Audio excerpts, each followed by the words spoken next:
ದೇವ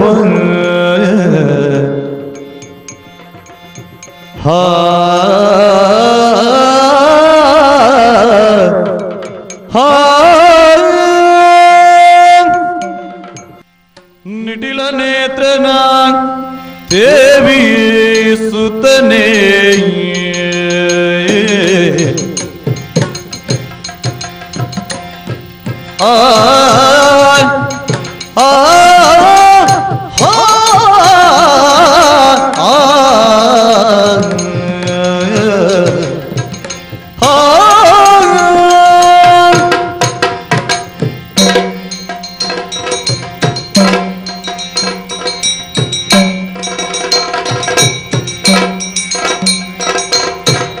ನಿಟಿಲ ನೇತ್ರನ ದೇವಿ ಸುತನೇ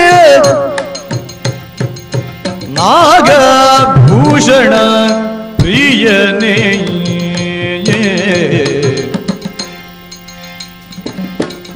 ಕಟಿಲ ತಾಕಿದ ಕೋಮಲಾಂಗನೇ ಕರ್ಣ ಕುಂಡಲ ಧಾರಣೆ ದೇವಾ ನಿಟಿಲ ನೇತ್ರನ ದೇವಿ ಸುತನೇ ನಾಗಭೂಷಣ ಪ್ರಿಯನೇ ಕಟಿಲ ತಾಕಿದ ಕೋಮಲಾಂಗನೆ ಕರ್ಣ ಕುಂಡಲ ಧಾರಣೆ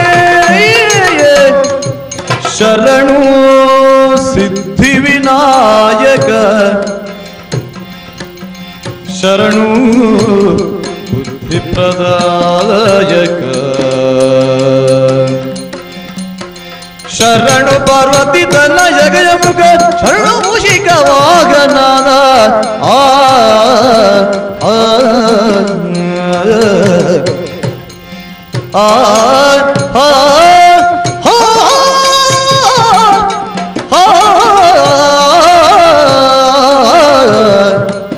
ಶರಣು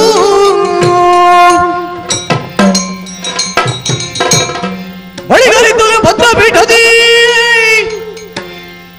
ಗೆಲವಿರಲಿ ಗಡಿಗ ಸಮೂಗದ ಬಳಸಿರಲಿ ಮೆರೆದಿರಲು ಕಂಡನು ಕೋಪ ನುತ್ತರನು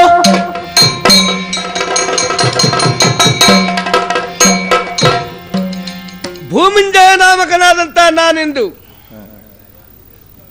ಉತ್ತರ ಕುಮಾರನೆಂಬ ಹೊಸ ಹೆಸರನ್ನೇ ಸಂಪಾದಿಸಿಕೊಂಡಿದ್ದೇನೆ ನನ್ನದ್ದಾದಂಥ ಪ್ರವೃತ್ತಿಯಿಂದ. ಯಾವ ಪ್ರಶ್ನೆಯನ್ನು ಕೇಳಿದರೂ ಅದಕ್ಕೆ ಉತ್ತರಿಸುವಂತ ಒಂದು ನೈಪುಣ್ಯ ಉಂಟು ನೋಡಿ ನನ್ನ ಹತ್ರ. ಉತ್ತರವಿಲ್ಲದ ಪ್ರಶ್ನೆ ಯಾವುದು ಎಂಬ ಪ್ರಶ್ನೆಗೂ ಊರಲ್ಲಿ ತಲೆ ಕೆರೆದುಕೊಳ್ಳುತ್ತಿರುವ ಈ ಹೊತ್ತಿನಲ್ಲಿ ನಾನು ತಟಕ್ಕನೆ ಉತ್ತರವಿಲ್ಲದ ಪ್ರಶ್ನೆ ಯಾವುದು ಎಂಬುದನ್ನು ಉತ್ತರವಾಗಿ ಕೊಟ್ಟು ಬಿಡ್ತೇನೆ. ಹಾಗಾಗಿ ಉತ್ತರ ಕುಮಾರ ಅಂತ ಸಕಲ ಕಲಾವಲ್ಲಭನೆನ್ನಿಸಿಕೊಂಡವ ನಾನು. ಅದರಲ್ಲೂ ಕ್ಷತ್ರಿಯೋಚಿತವಾದಂಥ ರಣವಿದ್ಯಾ ಕೌಶಲದ ಬಗೆಗೆ ಹೆಚ್ಚಿನ ಪ್ರಾಶಸ್ತ್ಯವನ್ನು ಕೊಟ್ಟು ಚೆನ್ನಾಗಿ ನನ್ನನ್ನು ನಾನು ರೂಪಿಸಿಕೊಂಡಿದ್ದೇನೆ. ಎಲ್ಲಿಯವರೆಗೆ ಅಂದರೆ ಬಹುಶಃ ಈ ಪ್ರಪಂಚದಲ್ಲಿ ನನ್ನನ್ನು ಕೊಲ್ಲಬಲ್ಲ ಗೆಲ್ಲಬಲ್ಲ ವ್ಯಕ್ತಿಗಳು ಈ ಹಿಂದೆ ಯಾರೂ ಇರಲಿಲ್ಲ, ಮುಂದೂ ಯಾರೂ ಇರುವುದಿಲ್ಲವೇನೋ ಅಂತ ಅನ್ನಿಸ್ತಾ ಉಂಟು. ಆದರೆ ಒಂದೇ ಒಂದು ಪಶ್ಚಾತ್ತಾಪದ ಅಂಶ, ಇಂಥ ಅಮೋಘವಾದಂಥ ಪರಾಕ್ರಮದ ನಿಧಿ ಪ್ರಪಂಚ ಮುಖಕ್ಕೆ ಕಾಣಿಸಿಕೊಳ್ಳದೆ ಹೋಗ್ತಾ ಉಂಟಲ್ಲ ಅಂತ. ಒಂದೇ ಒಂದು ಅವಕಾಶವೂ ನನಗೆ ಲಭ್ಯವಾಗಲಿಲ್ಲ. ಯಾರೊಂದಿಗೂ ಮಾರ್ಮಲತ್ತು ನಿಲ್ಲುವುದಕ್ಕೊಂದು ಯೋಗವೇ ಲಭ್ಯವಾಗಿಲ್ಲ. ಹಾಗಾಗಿ ಭದ್ರ ಪೀಠದಲ್ಲಿ ಪೀಠ ಭದ್ರನಾಗಿಯೇ ಈ ಅರಮನೆಯಲ್ಲಿ ನನ್ನ ತಂಗಿ ಅಂತಃಪುರದಲ್ಲೇ ಉಳಿದುಕೊಳ್ಳುವ ಹಾಗಾಯಿತು. ನಾರಿ ಗಣನದ ಮಧ್ಯದಲ್ಲಿ ಅವರದ್ದಾದಂಥ ನರ್ತನ ಕೀರ್ತನಾದಿಗಳ ಆಮೋದದಲ್ಲಿ ನನ್ನನ್ನು ನಾನು ತೊಡಗಿಸಿಕೊಳ್ಳುತ್ತಿರುವ ಈ ಹೊತ್ತಿನಲ್ಲಿ ಅದಾರದು ಜಿಯಾ ಒಡೆಯ ಬರಾಕು ಬುದ್ಧಿ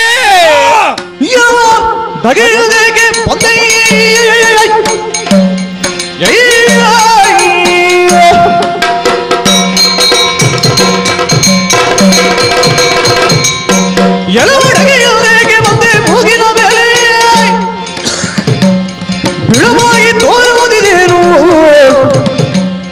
ಕಲಗದಲ್ಲಿ ನಿನ್ನೆ ಮಪ್ಪಿದ ಗೆಳೆಯುವುದೇನಾಯ್ತು ತಿಳುಕಲನ್ನವೇ ಉಸಿರು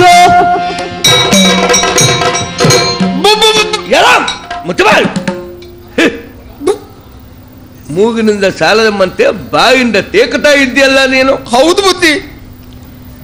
ನನ್ನ ಪರಿಚಯ ನಿನಗೆ ಪೂರ್ಣ ಇದ್ದ ಹಾಗೆ ಕಾಣಿಸುವುದಿಲ್ಲ. ಗೊತ್ತಿದೆ ಬುದ್ಧಿ. ಏನು ತಿಳಿದಿದೆ? ನೀವು ಸಣ್ಣ ಬುದ್ಧಿಯವರು.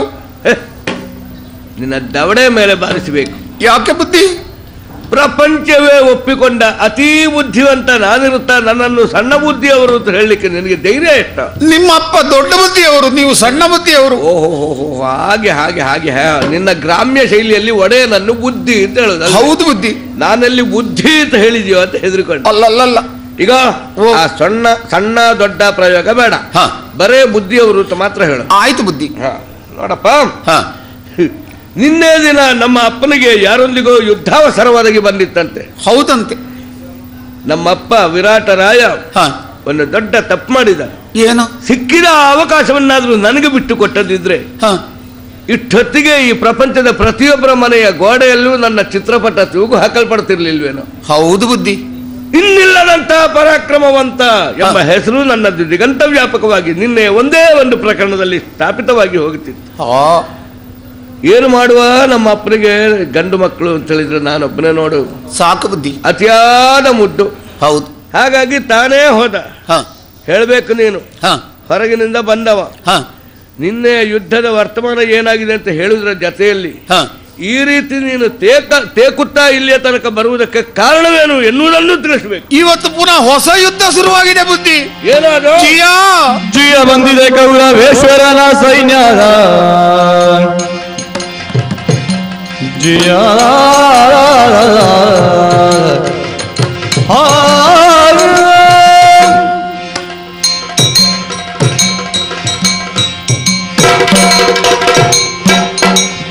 ಬಂದಿದೆ ಕೌರವೇಶ್ವರನ ಸೈನ್ಯ.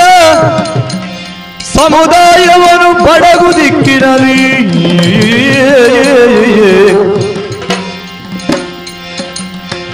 ನೋಯಿಸಿದರೆಂಬ ತುರುಗಳನ್ನು ಕೋಲ್ಬಿಡಿದರು. ನೋಯಿಸಿದರೆಂಬ ತುರುಗಳನ್ನು ಕೋಲ್ಬಿಡಿರು. ಅವರ ಆಯುಧವ ನೋಡಲರಿದೆ ಮಗೆ. ಜಿಯಾ ಜಿಯಾ ಯಾರಪ್ಪ ನೀನು? ಜಿಯಾ.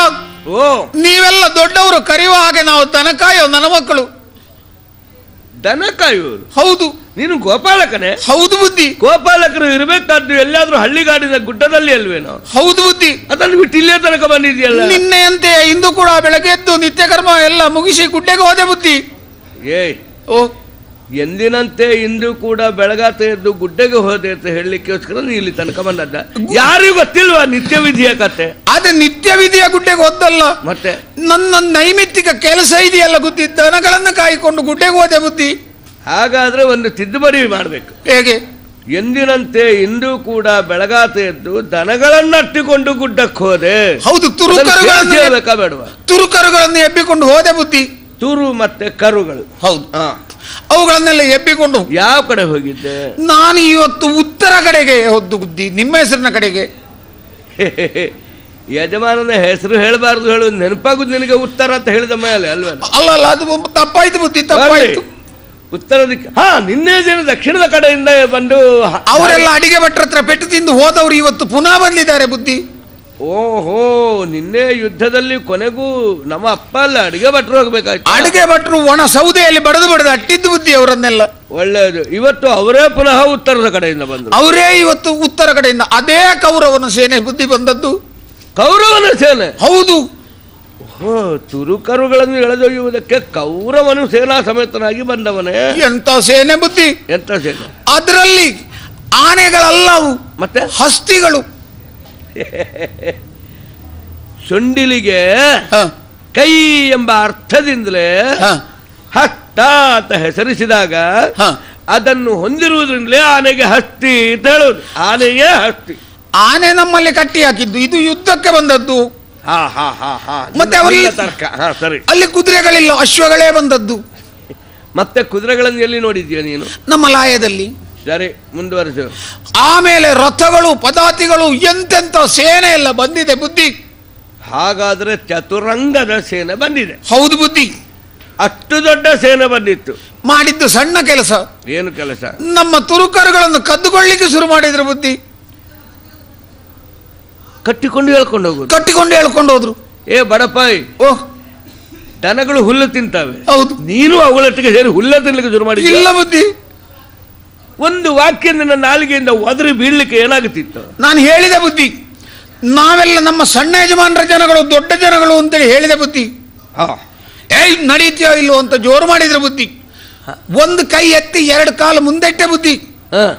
ನಾನು ಕೈ ಎತ್ತಬೇಕಿದ್ರೆ ಮುಖಕ್ಕೊಂದು ಬಿತ್ತು, ಕಾಲು ಎತ್ತಬೇಕಿದ್ರೆ ಸೊಂಟಕ್ಕೊಂದು ಒದಿದ್ರು. ಕೆಳಗೆ ಬಿದ್ದ ನನಗೆ ಮೂಗಿಂದ ನೆತ್ತಿಯವರೆಗೆ ನಾಮ ಹೇಳಿದ್ರು. ಆದ್ರೂ ನಾನು ಹೆದರ್ಲಿಲ್ಲ ಬುದ್ಧಿ. ಯಾಕಂದ್ರೆ ನಾನು ನನ್ನ ಮಟ್ಟಿಗೆ ಧೈರ್ಯ ಹೊಂದಲಿಲ್ಲ. ಮತ್ತೆ ಯಾರ ಮಟ್ಟಿಗೆ ಧೈರ್ಯ? ನಿಮ್ಮ ಮಟ್ಟಿಗೆ ಧೈರ್ಯ ಇದೆ ಬುದ್ಧಿ. ಏನು ಧೈರ್ಯ ಹೇಳು, ಸರಿಯಾಗಿ ಹೇಳು. ಬಂದಡದು ನಿಮಗೆ ದೊಡ್ಡಿದೆಯೇ?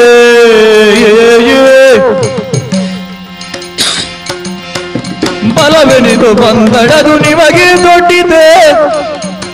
ನಿನ್ನೆ ಕಲಕದಲ್ಲಿ ಮುರಿದೋಡಿದವರು ನಿಲ್ಲುವುದರಿದಿನ್ನೆಗೆ ತಳುವ ಮಾದಿ ಏಳು. ಬಲಗೈದ ಅನುವರಕ್ಕೆ ಬರದಿಯೇ ಏಳು.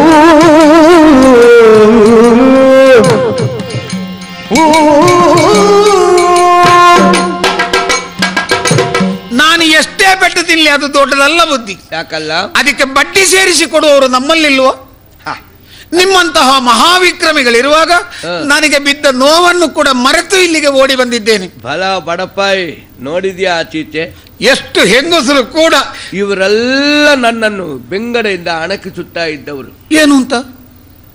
ಯುದ್ಧಾತುರತೆಯನ್ನು ತೋರದೆ ಕೇವಲ ಹೆಂಬೇಡಿಯಂತೆ ಹೆಂಗಸರ ಸಭೆಯಲ್ಲೇ ಕುಳಿತುಕೊಂಡು ಹೆಣ್ಣು ಹುಚ್ಚನಂತೆ ವ್ಯವಹರಿಸ್ತಾ ಇರುವವರು ಅಂತ. ಅದು ಹೆಣ್ಣುಗಳ ಬುದ್ಧಿ ನೋಡಪ್ಪ.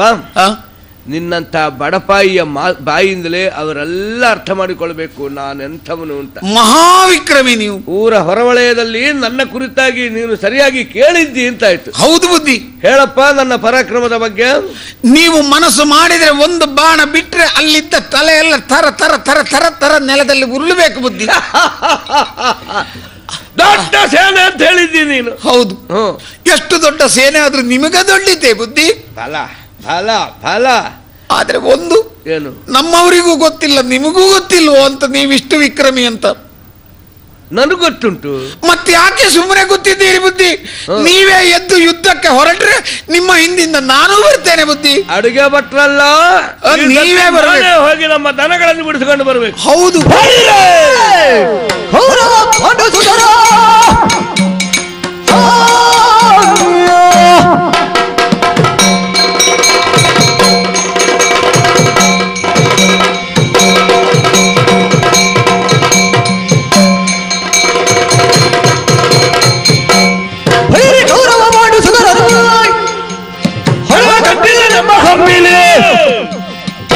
ಗಂಗೆಸಿದನು ತಪ್ಪಲೆ ಗೆಲುವೆ ಎಂದು ಯಾರ ಕುರಿತು? ನಾನು ನಾನೇ ನಾನೇ. ಎಂತದ ನೀನು ಈಗ ನನ್ನನ್ನು ಹೊಗಳಿದ್ದು ನೀವು ಅದಕ್ಕಲ್ವ? ಮತ್ತ್ಯಾಕೆ ಬುದ್ಧಿ? ಆ ಶಬ್ದಗಳಿಗೆ ಅರ್ಥವೇ ಇಲ್ಲ. ಓಹ್, ಆನಂದವನ್ನು ಪ್ರಕಟಿಸುವುದಕ್ಕಿರುವ ಉದ್ಗಾರಗಳು ಮಾತ್ರ ಅವು. ಇರ್ಲಿ ಬುದ್ಧಿ. ನೀನು ನನ್ನನ್ನು ಕಂಡು ಅಷ್ಟು ದೊಡ್ಡ ಸೇನೆಗೆ ನಾನೊಬ್ಬನೇ ಸಾಕಾಗುತ್ತದೆ ಅಂತ ಹೇಳಿದೆಯಲ್ಲ, ಹೌದು. ಅದರಿಂದ ಉಂಟಾದ ಆನಂದ, ಆ ಆನಂದದಿಂದಲೇ ಬಳಿರೆ ಬಾಪುರು ಅಂತ ನಿನ್ನ ಬೆನ್ನನ್ನು ಚಪ್ಪರಿಸ್ತಾ ಇದ್ದದ್ದು. ಸ್ವಲ್ಪ ನೋವಾಯ್ತು, ಆದ್ರೂ ಇರ್ಲಿ. ನಾನು ಚಪ್ಪರಿಸಿದ್ರೆ ನಿನಗೆ ನೋವಾಗುತ್ತದೆ. ಹೌದು. ಇನ್ನು ಹೊಡೆದ್ರೆ ಎಷ್ಟು ಆಗಲಿಕ್ಕಿಲ್ಲ ಹೇಳಿದನ್ನು ಮಣ್ಣು ಮುಖ್ಯನು ಬುದ್ಧಿ ನಾನು. ಗೋಪಾಲಕ, ಓ ಕೌರವನು ಬಂದನೆ. ಹೌದು. ಆ ಕೌರವನೊಂದಿಗೆ ನಾನು ಹೋರಾಟ ಕೆಲಸಬೇಕು. ಹೌದು ಬುದ್ಧಿ. ಅಯ್ಯೋ ದೇವರೇ, ಬಹಳ ದಿನಗಳ ನನ್ನ ಆಸೆ ಫಲಿಸಿತು ಅಂತ ಭಾವಿಸಿದ್ದೆ. ನನಗೊಂದು ಯೋಗ್ಯ ವೇದಿಕೆ ನಿರ್ಮಾಣ ಕೊನೆಗೂ ಆಯಿತು ಅಂತ ಸಂತೋಷಿಸಿದೆ. ಆದ್ರೆ ಈಗ ವಿಷಾದವಾಗುತ್ತಿದೆ. ಯಾಕೆ ಬುದ್ಧಿ? ಬ್ರಹ್ಮಾಸ್ತ್ರದ ಹತ್ರ ಹೋಗಿ ಅಯ್ಯ ನೀನು ಮನಸ್ಸು ಮಾಡಿದ್ರೆ ಬ್ರಹ್ಮಾಂಡವನ್ನೇ ಸುಡಬಲ್ಲೆ, ಆ ಪಟರೆಯಲ್ಲಿರುವ ಗುಬ್ಬಿಯನ್ನು ಕೊಂದುಕೊಡಯ್ಯ ಹೇಳಿದ್ರೆ ಅದು ಬ್ರಹ್ಮಾಸ್ತ್ರವನ್ನು ಹೊಗಳಿದ ಹಾಗೋ ಅಪಮಾನಿಸಿದ ಹಾಗೋ? ಅಪಮಾನಿಸಿದಾಗ ಬುದ್ಧಿ. ನೀನು ಮಾಡಿದ ಕೆಲಸ ಅದಾಗಲಿಲ್ವೇನೋ? ಯಾಕೆ ಬುದ್ಧಿ? ಕೌರವ ಸೇನೆ ಚಪ್ಪರಿಸಿದ್ರೆ ಬಡಪಾಯಿ ನೀನು ಬಿದ್ದು ಸತ್ತೋಗ್ತಿ. ಹೌದು. ಆ ನ್ಯಾಯೇನ ಪುರುಷ ಪುಂಗವನೆನ್ನಿಸಿಕೊಂಡವ ನಾನು. ಹೌದು. ಅಂಥದ್ರಲ್ಲಿ ಒಬ್ಬನೊಬ್ಬ ನಪುಂಸಕನಾದ ಷಂಡನೆನ್ನಿಸಿಕೊಂಡಂತ ಕೌರವನ ಮೇಲೆ ನನ್ನನ್ನು ಚೂ ಬಿಡ್ತಾ ಇದೆಯಲ್ಲ ಪ್ರತಿಸ್ಪರ್ಧಿ ಅವನು ಅಂತೇಳಿ ಹೇಳಿ ಅವ ಭಾರಿ ವೀರನಂತೆ ಅಲ್ವ ಬುದ್ಧಿ. ಚಕ್ರವರ್ತಿತ್ವವನ್ನು ಸಾಧಿಸಿಕೊಂಡವನಿರಬಹುದು. ಆದ್ರೆ ಒಂದುಂಟು. ಏನು? ಅವನೊಬ್ಬ ನಪುಂಸಕ ಅನ್ನುವುದಕ್ಕೂ ನನ್ನ ಹತ್ರ ಪ್ರಬಲವಾದ ಒಂದು ಸಾಕ್ಷಿ ಉಂಟು. ಏನು ಬುದ್ಧಿ? ತನ್ನ ಆಜನ್ಮ ಶತ್ರುಗಳಾದಂತಹ ಪಾಂಡವರನ್ನು ಕಾಡಿಗಟ್ಟಿದ್ದಾನೆ ಅಂತೇಳಿ ಈಗ ವ್ಯಾಪಕವಾಗಿ ಪ್ರಚಾರ ಆಗಿದೆ. ಹೌದಂತೆ. ಹೇಗಟ್ಟಿದ? ಹೇಗೆ?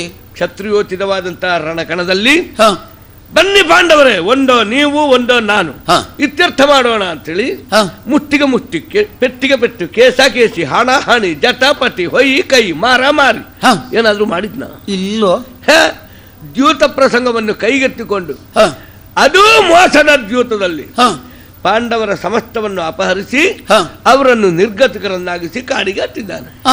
ಅದರಿಂದಲೇ ಗೊತ್ತು ಶಾರೀರಿಕವಾದಂತಹ ಸಾಮರ್ಥ್ಯ ಶೂನ್ಯನು ಆ ಕೌರವ ಅಂತ. ಅಂಥ ನಪುಂಸಕನು ನನಗೊಬ್ಬ ಸರಿದೊರೆಯಾದ ಪ್ರತಿಸ್ಪರ್ಧಿಯ ಚಕ್ರವರ್ತಿತ್ವದ ಕುರಿತು ಹೇಳಲಿಕ್ಕೆ ಹೊರಟ್ರೆ ಅವನ ಚಕ್ರವರ್ತಿತ್ವದ ಗುಟ್ಟು ನನಗೆ ಗೊತ್ತಿಲ್ವೇನೋ. ಏನು ಬುದ್ಧಿ? ಅವನು ಹೇಗೆ ಚಕ್ರವರ್ತಿ ಆದ ಗೊತ್ತೇ? ಹೇಗೆ?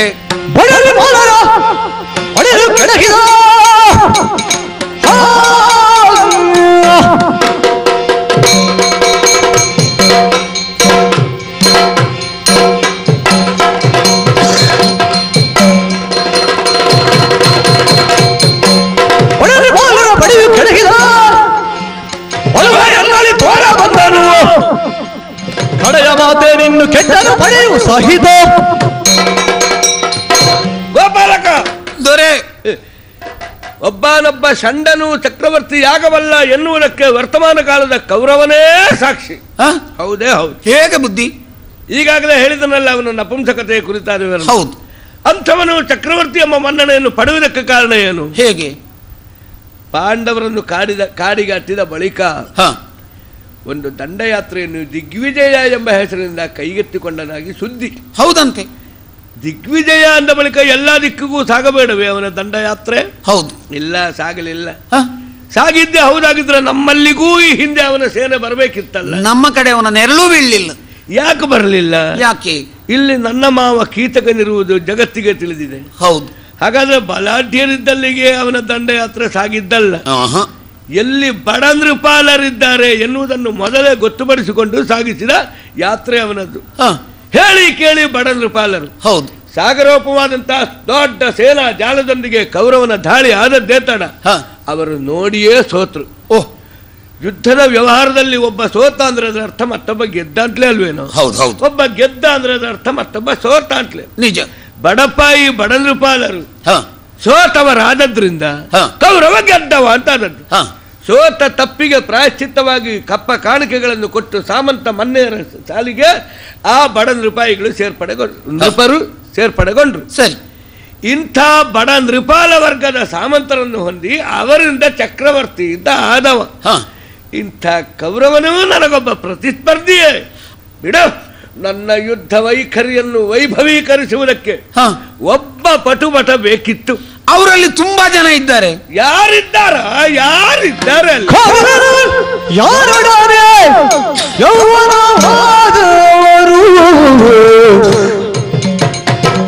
ಯಾರೊಡನೆಯೇ ಕಾದುವೆ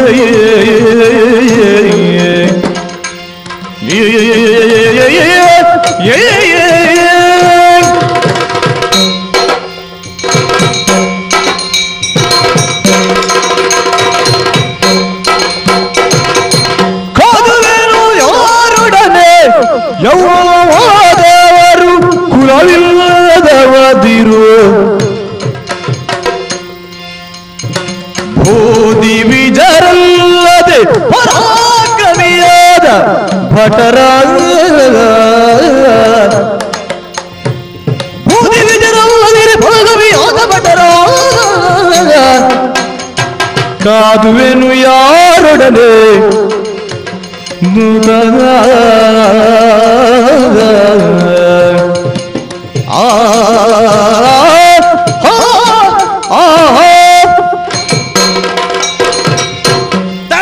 ನೂತನ ಧರಣಿ ಮಂಡಲಕ್ಕೆ ಕೆಡದುರುಳುವ ಗದಗಳೇ ನುಗ್ಗರಿಯಲು ಪಡುವ ಹ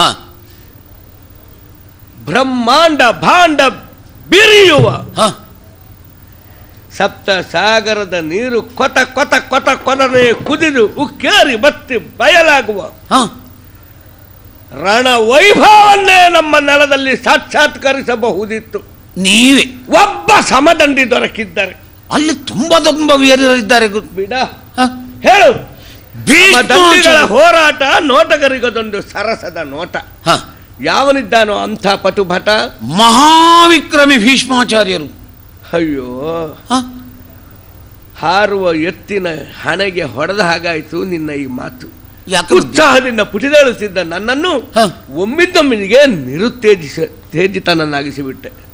ಭೀಷ್ಮ ಹೌದು, ಕೌರವನನ್ನು ಬರೇ ಷಂಡ ಅಂದಿದ್ದೆ. ಭೀಷ್ಮರ ಗುಟ್ಟು ಬೇರೆ. ಏನ್ ಬುದ್ಧಿ? ಷಂಡರ ಕುಲ ತಿಲಕ ಗೊತ್ತೇ? ಯಾಕೆ ಬುದ್ಧಿ? ಅವನ ಗುಟ್ಟು ಯಾರಿಗೂ ಗೊತ್ತಿಲ್ಲ. ಏನು? ಅವನು ಭೀಷ್ಮ ನೆನೆಸಿಕೊಳ್ಳುವುದಕ್ಕೆ ಕಾರಣ ಕೈಗೆತ್ತಿಕೊಂಡಂತ ಒಂದು ಭೀಷಣವಾದ ಪ್ರತಿಜ್ಞೆ ಅಂತೆ. ಹೌದು. ಇನ್ನು ಮುಂದೆ ಲೋಕದ ಹೆಂಗಳೆಯರೆಲ್ಲ ತನ್ನನ್ನು ಹೆತ್ತ ತಾಯಿ ಗಂಗೆಗೆ ಸಮಾನರು ಹೇಳಿದ್ರಂತೆ. ಜನ ಚಪ್ಪಾಳೆ ಹಾಕುತ್ತದೆ. ದೊಡ್ಡವರ ಮನೆ ಹುಡುಗನ ಉದ್ಗಾರ ಅಲ್ವಾ? ಚಕ್ರವರ್ತಿಗಳ ಮಗ ಹೇಳಿದ್ದಲ್ಲ. ಹೌದು. ಎಲ್ಲಿಯವರೆಗೆ ಅಂದ್ರೆ ಚಕ್ರವರ್ತಿಗಳ ನೆರವನ್ನು ಆಗೊಮ್ಮೆ ಈಗೊಮ್ಮೆ ಪಡೆಯುವ ದಿವೌಕಸರು ಸಹಿತ ಆ ಚಕ್ರವರ್ತಿಗಳ ಮಗನೆಂಬ ಕಾರಣಕ್ಕೆ ಭೀಷ್ಮ ಅಂತ ನಾಮಕರಣವು ಮಾಡ್ತಾರೆ. ಹೌದು.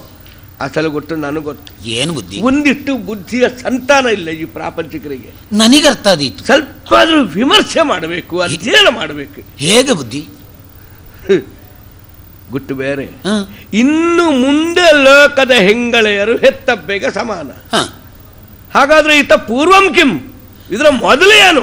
ಅದಕ್ಕೆ ವಿರುದ್ಧ ಅಲ್ವಾ? ಹೌದು ಹೌದು ಹೌದು, ಅದು ಅನಿವಾರ್ಯ. ಚಕ್ರವರ್ತಿಗಳ ಮಗ ಮುಂದೊಂದು ದಿನ ಚಕ್ರವರ್ತಿ ಆಗಲಿರುವವನಲ್ವೇ? ಹೌದು. ಹಾಗಾಗಿ ಚಕ್ರವರ್ತಿ ಆಗಬೇಕಾದವನು 64 ವಿದ್ಯೆಗಳಲ್ಲೂ ಪಾರಂಗತನೆನ್ನಿಸಬೇಡವೇ? ಹೌದೌದು. ಅದರಲ್ಲಿ ಒಂದು ವಿದ್ಯೆ ಇದೆ, ಕಾಮಕಲಾ. ಎಳೆ ಪ್ರಾಯದ ದೇವವ್ರತ ನಾಮಕ ಸ್ವರ್ಗದ ಸೂಳೆಯರಲ್ಲಿ ಕಾಮಕಲೆಯನ್ನು ಕಲಿಯುವುದಕ್ಕೆ ಹೋಗಿ ಪರಿಣಾಮದಿಂದ ಅವನು ತನ್ನ ಪುಂಸ್ತ್ವವನ್ನು ನಾಶಪಡಿಸಿಕೊಳ್ಳದೇ ಇರ್ತಾನೆಯೇ, ಪುರುಷತ್ವವನ್ನು ಕಳಕೊಂಡ. ಹಾಗಾಗಿಯೇ ಮನೆಯಲ್ಲಿರುವ ಅಪ್ಪನಿಗೆ ಈ ವಿಚಾರ ತಿಳಿದು ಸಿಂಹಾಸನದ ಗತಿಯೇನಪ್ಪ ಎಂದು ಚಿಂತಾಕುಲಿತನಾದಾಗಲೇ ಮಗ ತನ್ನ ಮರ್ಯಾದೆ ಉಳಿಸಿಕೊಳ್ಳಲು ಸುಖವಾಗಿಯೇ, ಸಿಂಹಾಸನದ ಮರ್ಯಾದೆಯನ್ನು ಕಾಪಾಡಿಕೊಳ್ಳಲು ಸುಖವಾಗಿಯೇ ಅಪ್ಪನ ದುಃಖಕ್ಕೊಂದು ಹೆಸರು ಕೊಟ್ಟು ಹೊಳೆ ಬದಿಗೆ ಹೋಗಿ ಮತ್ತೊಂದು ಹೆಣ್ಣನ್ನು ಕರೆತಂದು ಅಪ್ಪನಿಗೆ ಮದುವೆ ಮಾಡಿಸುವ ಕಾಯಕದಲ್ಲಿ ಭೀಷಣವಾದ ಪ್ರತಿಜ್ಞೆಯನ್ನು ಮಾಡಿ ಭೀಷ್ಮ ಅಂತ ಅನ್ನಿಸಿಕೊಂಡವ. ಈ ದೂರಕ್ಕೆ ವಿದ್ಯೆಗೆ ಹೋದವರ ಕತೆ ಯಾರಿಗೆ ಗೊತ್ತುಂಟು ಬುದ್ಧಿ? ಮತ್ತೆ ಅಲ್ಲೇ ಇರುವುದು ಸ್ವಾರಸ್ಯ. ಒಳಗಿರುವ ನಪುಂಸಕತೆಗೆ ಹೊರಗಿಂದ ಬ್ರಹ್ಮಚರ್ಯದ ಲೇಪ. ನನ್ನಂಥ ಯೋಧನಿಗೆ ಸರಿಯಾದ ಪಟುಬಟ. ಭೀಷ್ಮ ಸರ್ವಥ ಅಲ್ಲ, ಒಂದೊಮ್ಮೆ ಹೌದು ಅಂತ ಒಪ್ಪಿಕೊಂಡರು. ಅವನ ಒಂದು ಕಾಲು ಹಸ್ತಿನಾವತಿಯಲ್ಲಿರುವುದು, ಹೌದು, ಇನ್ನೊಂದು ಕಾಲು ಸ್ಮಶಾನದಲ್ಲೂ ಅಲ್ಲ. ಪ್ರಾಯ ಆಯ್ತು. ಯಮನಾಲಯದಲ್ಲೇ ಕಾಲಿಟ್ಟಿದ್ದಾನವನು. ಹಾರುವ ಎಷ್ಟು ಅಂದ್ರೆ ಹೇಳಿ ಪ್ರಯೋಜನ ಇಲ್ಲ. ವಯೋವೃದ್ಧರು, ಅಂತಕನ ನೆರೆಯೂರವರು. ಇನ್ಯಾರಿದ್ದಾರ ಭೀಷ್ಮನಂದು ಬಿಟ್ರೆ? ಬೆಂಕಿ ಚೆಂಡು ದ್ರೋಣಾಚಾರ್ಯರು. ಬ್ರಾಹ್ಮಣರ ಹಣ ಬರ ಯಾರಿಗೂ ಗೊತ್ತಿಲ್ವಾ? ಏನು ಬುದ್ಧಿ? ಆ ಬ್ರಾಹ್ಮಣ ಹಸ್ತಿನಾವತಿಗೆ ಸೇರಿಕೊಂಡದ್ದೇ ಹೊಟ್ಟೆಪಾಡಿಗಾಗಿ. ಹೆಂಡತಿ ಅಕ್ಕಿ ಕಲಸಿದ ತೊಳೆದ ನೀರನ್ನೇ ಮಗನಿಗೆ ಹಾಲು ಅಂತ ನಂಬಿಸಿ ಕೊಡುತ್ತಿದ್ದದನ್ನು ಕಂಡು ಹೆಂಡತಿ ಮಕ್ಕಳ ಹೊಟ್ಟೆ ಹೊರಯುವುದಕ್ಕೆ ಬೇಕಾಗಿ ಒಂದು ಸೇರಿಕೊಂಡವ. ಬ್ರಾಹ್ಮಣರದ್ದೇನಿದ್ರು ಊಟದ ಪಂಕ್ತಿಯಲ್ಲಿ ಅವರ ಪರಾಕ್ರಮ. ಓಹೋ, ಬ್ರಾಹ್ಮಣ ಬೆವರುವುದು ಯಾವಾಗ ಎಂಬ ಪ್ರಶ್ನೆಗೆ ಲೋಕಾರೂಢಿಯಾದ ಮಾತನ್ನೇ ಕೇಳಲಿಲ್ವ? ಊಟ ಮಾಡುವಾಗ. ಬ್ರಾಹ್ಮಣರು ಊಟ ಮಾಡುವಾಗಲೇ ಬೆವರ ತಕ್ಕದ್ದು ಹೇಳುವುದು ಅಸಲು ವಿಷಯ. ಅವನು ಉಂಡು ದಣಿಯಬೇಕು, ಆಗ ಲೋಕ ತಣಿಯುತ್ತದೆ. ಇದು ಲೆಕ್ಕ. ಓಹೋ, ವಿಡಂಬನಕಾರರು ಬ್ರಾಹ್ಮಣ ಊಟ ಮಾಡುವಾಗ ಬೆವರುತ್ತಾನೆ ಅಂತ ಹೇಳಿಕೊಳ್ಳಿ, ಆದರೆ ಊಟಕ್ಕೆ ಮಾತ್ರ ಅವರ ಪರಿಶ್ರಮ ಹೊರತು ಮತ್ತೊಂದರಲ್ಲಿ ಎಲ್ಲಿ ತೋರ್ಪಡೆಗೊಂಡೀತದೆ. ಬಿಡಿ ಅವರನ್ನು ಬಿಡು. ಮಹಾವಿಕ್ರಮಿ ಕರ್ಣ ಅಂತ ಒಬ್ಬ ಇದ್ದಾನಂತೆ. ಅಲ್ಲಿ ಕರ್ಣ ವಿಕ್ರಮಿ ಎಂಬುದನ್ನು ಕೇಳಿದ್ದೇನೆ. ಸ್ವಲ್ಪ ನನ್ನ ಜಾತಿಯವನೇ ಅಂತ. ಯಾವ್ದ್ರಲ್ಲಿ? ಕುಲದಲ್ಲ, ಮತ್ತೆ ಪ್ರವೃತ್ತಿಯಲ್ಲಿ. ಯಾರಾದ್ರೊಬ್ಬ ಬಲಾಢ್ಯರಿದ್ದಾರೆ ಬಾರ ನಾನಾ ನೀನ ಇತ್ಯರ್ಥ ಮಾಡುವ ಹೇಳುವಂತ ಒಂದು ಕೆಣಕುವ ಒಂದು ಸ್ವಭಾವದವ. ಆದ್ರೂ ಒಂದುಂಟು, ಏನು? ನನಗವ ಆಗಲಿಲ್ಲ. ಯಾಕೆ ಬುದ್ಧಿ? ಯಾರ ನಿನ್ನ ಅಪ್ಪ ಅಂತ ಕೇಳಿದ್ರೆ ಅವ ಆಕಾಶ ನೋಡ್ಬೇಕಲ್ಲದೆ ಅವನಿಗೆ ಅಪ್ಪ ಯಾರು ಅಂತ ಗೊತ್ತಿಲ್ಲ. ಅಪ್ಪ ಯಾರು ಅಂತ ಗೊತ್ತಿಲ್ಲ. ಹೇಳಿ ಕೇಳಿ ಸೂತರವ. ಹ ಅಂತ ಸೂತರ ಹುಡುಗನ ಹತ್ರ ಸತ್ಕುಲ ಪ್ರಸೂತ ನಾನೊಬ್ಬ ಹೋಗಿ ಯುದ್ಧಕ್ಕೆ ನಿಂತ್ರೆ ಮೈಲಿಗೆ ಆ ಸಂಸ್ಕೃತರನ್ನು ಕೆಣಕಿದಂತ ದೋಷಿಗ ನಾನಾಗ್ಲಿಕ್ಕಿಲ್ವೇ? ದುಶ್ಯಾಸನ, ಸೈಂಧವ ಯಾರ್ಯಾರೆಲ್ಲ ಇದ್ದಾರಂತೆ? ದುಶ್ಯಾಸನ ಹೆಂಗಸರ ಸೀರೆ ಇಲ್ಲ, ಅದಕ್ಕೂ ಆಗ್ಲಿಕ್ಕಿಲ್ಲ. ಈಗಲೂ ಸುಳ್ಳು ಪ್ರಸಂಗ ಆಡ್ತಾರ ನೋಡು. ಏನು ಏನಂತ ಪ್ರಸಂಗ? ದ್ರೌಪದಿ ವಸ್ತ್ರಾಪಹಾರ. ಎಲ್ಲಿಯಾದ್ರೂ ದ್ರೌಪದಿ ವಸ್ತ್ರಾಪಹಾರ ಮಾಡಿದಾರ? ಅದಿಲ್ಲ. ಮಾಡ್ತಾರ? ಅಪ್ಪಟ ಸುಳ್ಳು. ಅದರಿಂದ ಗೊತ್ತಾಗುವುದಿಲ್ವ ದುಶ್ಯಾಸನ ಪರಾಕ್ರಮ? ಅಷ್ಟೇ. ಒಂದು ಪ್ರತಿಭಟನೆ ಮಾಡದೆ ಸುಮ್ಮನೆ ನಿಂತಿರುವ ಹೆಣ್ಣನ್ನು ಬತ್ತಲಾಗಿಸುವುದಕ್ಕೆ ಆಗದೆ ಬೋಧ ತಪ್ಪಿಬಿದ್ದಿದ್ದಾನಂತೆ. ಅಂತವನ್ನು ಸಣ್ಣ ಕೆಲಸದಲ್ಲೇ ಮೂರ್ಛಾಗತನಾಗುವವ. ನೀವು? ನಾನು ಇಲ್ಲಿರುವ ಇಷ್ಟೇ ಹೆಂಗಸರದ್ದು ಸೀರೆ ಯಾವ ಹೊತ್ತಿಗೂ ಬಿಚ್ಚಿಸಿಯೇನು, ಬೇಕಾದಾಗೆ ಸೀರೆ ಕೊಟ್ಟೇನು. ತುಲನೆ ಮಾಡಲಿಕ್ಕೆ ಯಾವ ಹೆಣ್ಣನಿಗೂ ಸಿಕ್ಕುವುದಿಲ್ವ ಉತ್ತರ ಮಾಡಿದ್ರೆ? ಆದ್ದರಿಂದ ದುಶ್ಯಾಸನ ಆಗ್ಲಿಕ್ಕಿಲ್ಲ. ಇನ್ಯಾರು ಅಲ್ಲಿ ಅಂತಹ ಪಟುಭಟರು? ಸೈಂಧವ ಹೇ ಹಣ ಬರಗೆಟ್ಟವ. ಯಾಕೆ ಬುದ್ಧಿ? ಮದುವೆ ಆದ ಮಾರನೆಯ ದಿವಸದಿಂದ ಅವ ಅತ್ತೆ ಮನೆಯಲ್ಲೇ ಠಿಕಾಣಿ ಹೂಡಿದವ. ಅವನ ಸ್ವಂತ ಊರಿನ ಹೆಬ್ಬಾಗಿಲಿನಲ್ಲಿ ಪೂರಾ ಗೆದ್ದಲು ಹುಟ್ಟಿಕೊಂಡಿದೆ ಅಂತ ಸುದ್ದಿ ಉಂಟು. ಓಹೋ, ಮುಳ್ಳು ಬೆಳೆದಿದೆ ಕೋಟೆಯ ಮೇಲೆಲ್ಲ. ನಾಚಿಕಾಗುದಿಲ್ವ? ಸ್ವಂತ ದುಡಿದು ಉಣ್ಣುವ ಛಾತಿ ಇಲ್ಲದೆ ಇದ್ದವರು ಸ್ತ್ರೀವಿತ್ತಂ ಅಧಮರಲ್ಲಿ ಅಧಮನೆನಿಸಿಕೊಂಡವ ಜಯದ್ರಥನ ನಂತವ. ಬಿಡು, ಇನ್ಯಾವನಿದ್ದಾನೆ ಹೇಳು? ಇನ್ನು ಅಶ್ವತ್ಥಾಮಾಚಾರ್ಯರು ಅವರು ಇವರೆಲ್ಲ ಇದ್ದಾರಲ್ಲಪ್ಪ. ಅದು ಬ್ರಾಹ್ಮಣರ ಹುಡುಗ ಅಲ್ವನ? ಹೌದು ಸ್ವಾಮಿ. ಮಾನಿ ಗೋಣಿ ಹಿಡ್ಕೊಂಡು ಹೋಗ್ಲಿಕ್ಕೆ ಆದಿತ್ತು ಅಪ್ಪನ ಒಟ್ಟಿಗೆ. ಮತ್ತು ಬಂದಿದ್ದಾನಲ್ಲ ಯುದ್ಧಕ್ಕೆ ಕೌರವ. ಏನು ಮಾಡುವ, ಒಂದು ಯೋಗ್ಯ ವೇದಿಕೆ ಸಿಕ್ಕಿತ್ತೇನೋ ಅಂತ ಭಾವಿಸಿದ್ದೆ. ಈಗ ನೋಡಿದ್ರೆ ಇದು ಯೋಗ್ಯ ವೇದಿಕೆಯಾಗಿ ಕಾಣಿಸುವುದಿಲ್ಲ. ಆದರೂ ನಿಮ್ಮನ್ನೆಲ್ಲ ಬಡಿದು ದನಗಳನ್ನು ಒಯ್ದಿರುವಂತಹ ಕೌರವನಿಗೆ ತಕ್ಕ ಪ್ರಾಯಶ್ಚಿತ್ತವನ್ನು ಮಾಡಲೇಬೇಕು. ಹೌದು. ಆದ್ರೆ ಪ್ರಾಯಶ್ಚಿತ್ತ ಮಾಡುವಣ ಅಂದ್ರೆ ಅದಕ್ಕೂ ದಾರಿ ಇಲ್ಲ. ಯಾಕಂದ್ರೆ ಕೌರವನು ತನ್ನದಾದ ವರ್ತನೆಯಿಂದ ಈಗ ಮೊದಲಿನ ಹಾಗಿಲ್ಲ, ಬರೀ ಹುಚ್ಚನಾಗಿದ್ದಾನೆ ಹೇಳುದು ಸ್ಪಷ್ಟವಾಗಲಿಲ್ವೇನೋ? ಮರುಳಾದ ಸಿದ್ಧ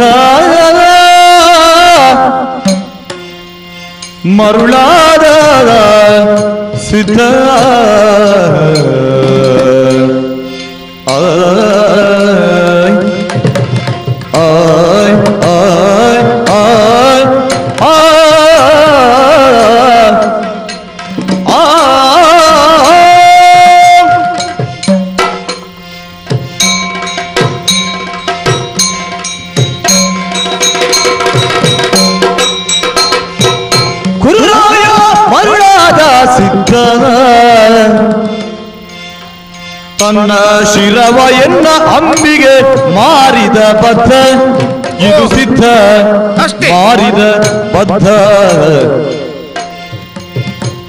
ದೊರೆಗಳ ನಡತೆ ಈ ಪರಿಯೇ, ದೊರೆಗಳ ನಡತೆ ಈ ಪರಿಯೇ, ಬಂದು ತುರುಗಳ ಪಿಡಿಯುವುದು ಭಟರಿಗೆ ಸರಿಯೇ, ಬಂದು ತುರುಗಳ ಪಿಡಿಯುವುದು ಭಟರಿಗೆ ಸರಿಯೇ. ಮರುಳಾದ ಸಿದ್ಧ ರಾಯಬದ್ಧ ದುರುಳತನವನ್ನು ಮಾಡಿದನು, ಆತ ದುರುಳತನವನ್ನು ಮಾಡಿದನು. ಇನ್ನು ತರಿದು ಹಾಗದೆ ಹೋಗಲಿವೆನೆ ನಾನು. ಗುರುರಾಯ ಮರುಳಾದ ಸಿದ್ಧ, ಇದು ಬದ್ಧ ಮರುಳಾದ ಸಿದ್ಧ.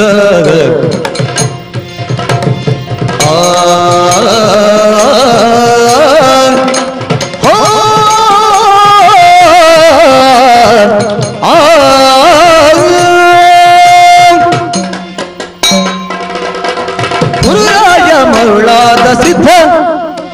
ಓ ಗೋಪಾಲಕಂ, ದನಿ ವಜ್ರದ ಕಂಬ ಅಂತ ಗೊತ್ತಿದ್ದು ಒಬ್ಬನೊಬ್ಬನು ತನ್ನ ತಲೆಯನ್ನೇ ಘಟ್ಟಿಸಿ ಆ ಕಂಬವನ್ನು ಪುಡಿಗಟ್ಟುತ್ತೇನೆ ಅಂತೇಳಿ ಹೊರಡ್ತಾನಾದ್ರೆ ಅವನಿಗೆ ಕೊಡಲ್ಪಡುವ ಹೆಸರೇನು? ತಲೆ ಸರಿ ಇಲ್ಲದವ ಅಂತ ಹುಚ್ಚನೆಂದೇ ಹೆಸರು ಕೊಡಲ್ಪಡಬೇಡವೇ? ಹೌದು.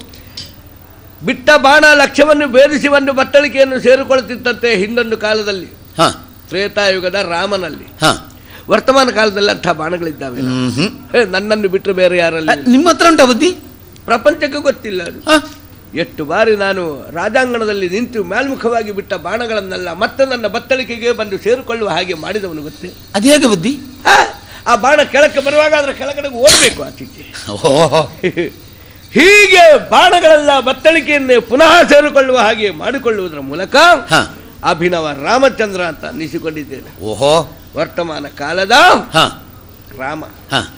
ಈಗ ನಾನು ಮನಸ್ಸು ಮಾಡಿದ್ರೆ ನನ್ನ ಒಂದು ಬಾಣದಿಂದ ಕೌರವನ ತಲೆ ಈಗ ನನ್ನ ಕಾಲ್ಬುಡದಲ್ಲಿ ಬಂದು ಬೀಳುವ ಹಾಗೆ ಮಾಡಿ, ನನ್ನ ಬಾಣದ ತುದಿಯಲ್ಲೇ ಇರುವ ಹಾಗೆ ಮಾಡಿಯೇನು. ಓಹೋ, ಪಾಪ ತಾಗಿದ್ನಲ್ಲ ಅವ, ವಜ್ರದ ಕಂಬದ ಹಾಗಿರುವ ನನಗೆ ಬಂದು ತಾಗಿದ್ನಲ್ಲ ಹೆಡ್ಡ. ಅವನು ಹೆಡ್ಡದನ್ನುವುದಕ್ಕೆ ಬೇರೆ ಕಾರಣಗಳನ್ನು ಕೊಡ್ತೇನೆ. ಏನು ಬುದ್ಧಿ? ಏನಲ್ಲದಿದ್ರು ಬಂದು ಯುದ್ಧವೇ ಮಾಡುವುದು ಅಂತ ಆದ್ರೆ ಅದಕ್ಕೆ ಇದ ದಾರಿ. ಈ ಕಳ್ಳತನ, ದನಗಳನ್ನು ಹಿಡಿಯುದ, ಚೀಚಿ, ಒಂದು ಊರನ್ನಾಳುವ ದೊರೆತನ ಇರುವುದು ಅವನಿಗೆ ನೆನಪಿಲ್ಲದೆ ಹೋಯ್ತಲ್ಲ.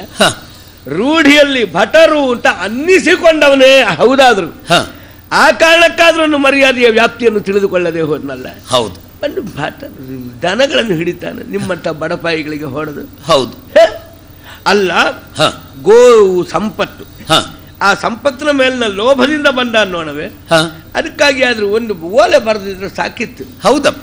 ಈಗ ಹೋದ 1 ಲಕ್ಷಕ್ಕೆ ಮತ್ತೆ 3 ಲಕ್ಷ ಸೇರಿಸಿ ಕೊಡುವುದಿಲ್ವ? ನಾನು ನಮಗೇನಾದ್ರೂ ಕಡಿಮೆ ಉಂಟು? ಕುಬೇರನಿಗೆ ಸಾಲ ಕೊಡುವ ಯೋಗ್ಯತಾ ಸಂಪನ್ನನಾದ ನನ್ನಂಥವನ ಹತ್ರ ಬಂದು ಬೇಡಬಹುದಿತ್ತಲ್ಲ. ಬೇಡಿದ್ರೆ ಅವನು ಸಣ್ಣ ಆಗ್ತಿರ್ಲಿಲ್ಲ. ಅಲ್ಲ, ನನಗೆ ತಾಗುವುದೇ ಉದ್ದೇಶವಾದರೂ ದನಗಳನ್ನು ಹಿಡಿಬೇಕಾ? ಉತ್ತರ ನೀನೋ ನಾನು ಇತ್ಯರ್ಥ ಮಾಡೋಣ ಬಾ ಹೇಳಿ ಕಳಿಸಿದ್ರೆ ಅದು ಹೇಳಿಲ್ಲ. ಅವ ಹೇಳಿದಲ್ಲಿಗೆ ಹೋಗಿ ಉತ್ತರ ಕೊಟ್ಟು ಯಾವ ನನಗೆ ಜನ ಹೌದೋ ಅಲ್ವಾ, ಅವನ ಈ ತೀಟೆಯನ್ನಾದರೂ ತೀರಿಸಿ ಬರ್ತಿರ್ಲಿಲ್ವ? ಹೌದು. ಇನ್ನು ಈ ಜನ್ಮದಲ್ಲಿ ಈ ಕಡೆಗೆ ತಲೆ ಹಾಕದೆ ಮಲ್ಕೊಂಡಿನ ಊರಿನಲ್ಲಿ ಕಟ್ಟೆಚ್ಚರಿಕೆಯ ಮಾತನ್ನು ಹೇಳಿ ಹೇರಿ ಕಳಿಸ್ತಿರ್ಲಿಲ್ವ? ಮಾಡಬಹುದಿತ್ತು. ಎಂಥ ದುರ್ಳತನ ತೋರಿಸಿಬಿಟ್ಟ. ಆದ್ರೆ ಏನು ಮಾಡೋಣ ಹೇಳು? ಅವರನ್ನು ಬಿಡಬಾರದು ಬುದ್ಧಿ. ದಂಡ ಸಂಹಿತೆಯ ಪ್ರಕಾರ ಅವನನ್ನು ಏನೂ ಮಾಡುವ ಹಾಗಿಲ್ಲ. ಹುಚ್ಚನ ಕೃತಿಯಲ್ಲಿ ಕರ್ತೃತ್ವ. ಹುಚ್ಚನ ಸೋಗು ನೋಡಿದ್ಯಾ? ನಿಮ್ಮನ್ನೆಲ್ಲ ಬಡಿದು ದನಗಳನ್ನು ಎಳ್ಕೊಂಡು ಹೋಗುವುದು ಅಂದ್ರೆ ಪರ್ಯಾಯವಾಗಿ ನನಗೆ ಪಂಥಾಹ್ವಾನ ನೀಡುವುದು ಅಲ್ವೋ? ನಾನು ಮನಸ್ಸು ಮಾಡಿದ್ರೆ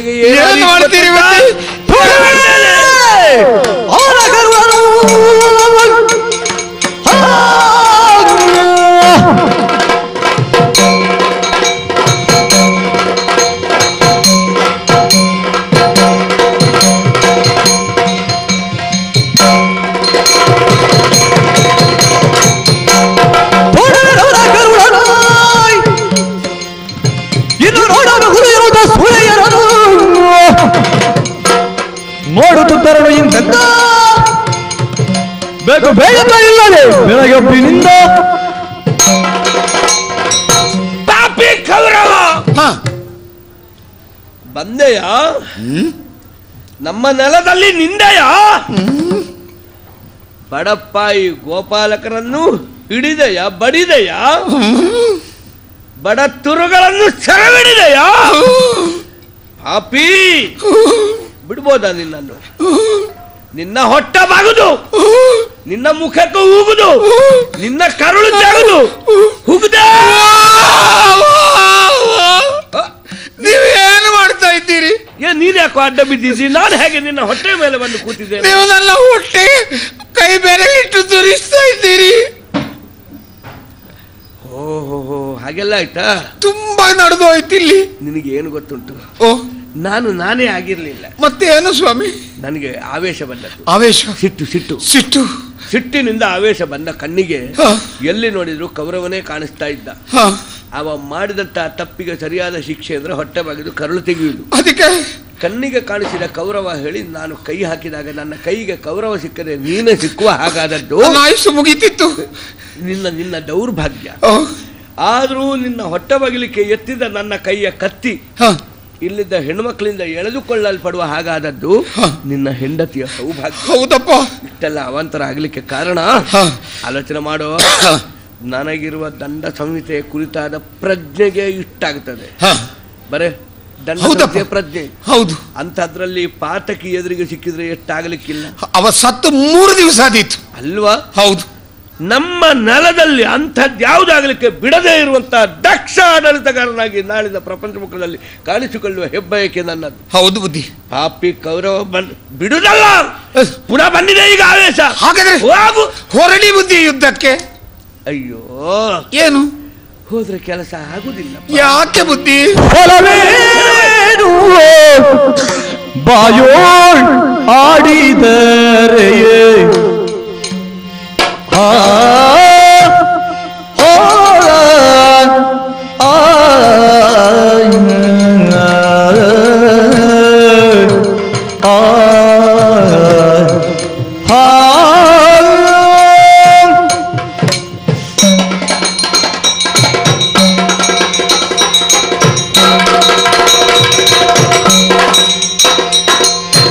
ಫಲವೇನು ಬಾಯೋಳ್ ಆಡಿದರೆ ನಿನ್ನೆ ಕಲಹದಿ ಸಾರಥಿ ಮಡಿದ ಅಲ್ಲದಿರೇ ನಿನ್ನ ಕಲಹದಿ ಸಾರಥಿ ಮಡಿದ ಅಲ್ಲದಿರೇ ಫಲವೇನು ಬಾಯೊಳಾಡಿದರೆ ನಿನ್ನೆ ಕಲಗದಿ ಸಾರಥಿ ಮಾಡಿದ ಅಲ್ಲದಿರೇ ಹುಲ್ರೆ ಪಾಲಗೆ ಅಂಜೆ ನಾನು ಆ ಹುಲ್ರಿ ಪಾಲಗೆ ಅಂಜೆ ನಾನು ತನ್ನ ಬಲುಮೆಗೆ ಹಕ್ಕ ಸೂತನ ಕಾಣೆ ನಿನ್ನು ತನ್ನ ಬಲುಮೆಗೆ ಹಕ್ಕ ಸೂತನ ಕಾಣೆ ನಿನ್ನು ಕುರುರಾಯ ಮರುಳಾದ ಸಿದ್ಧ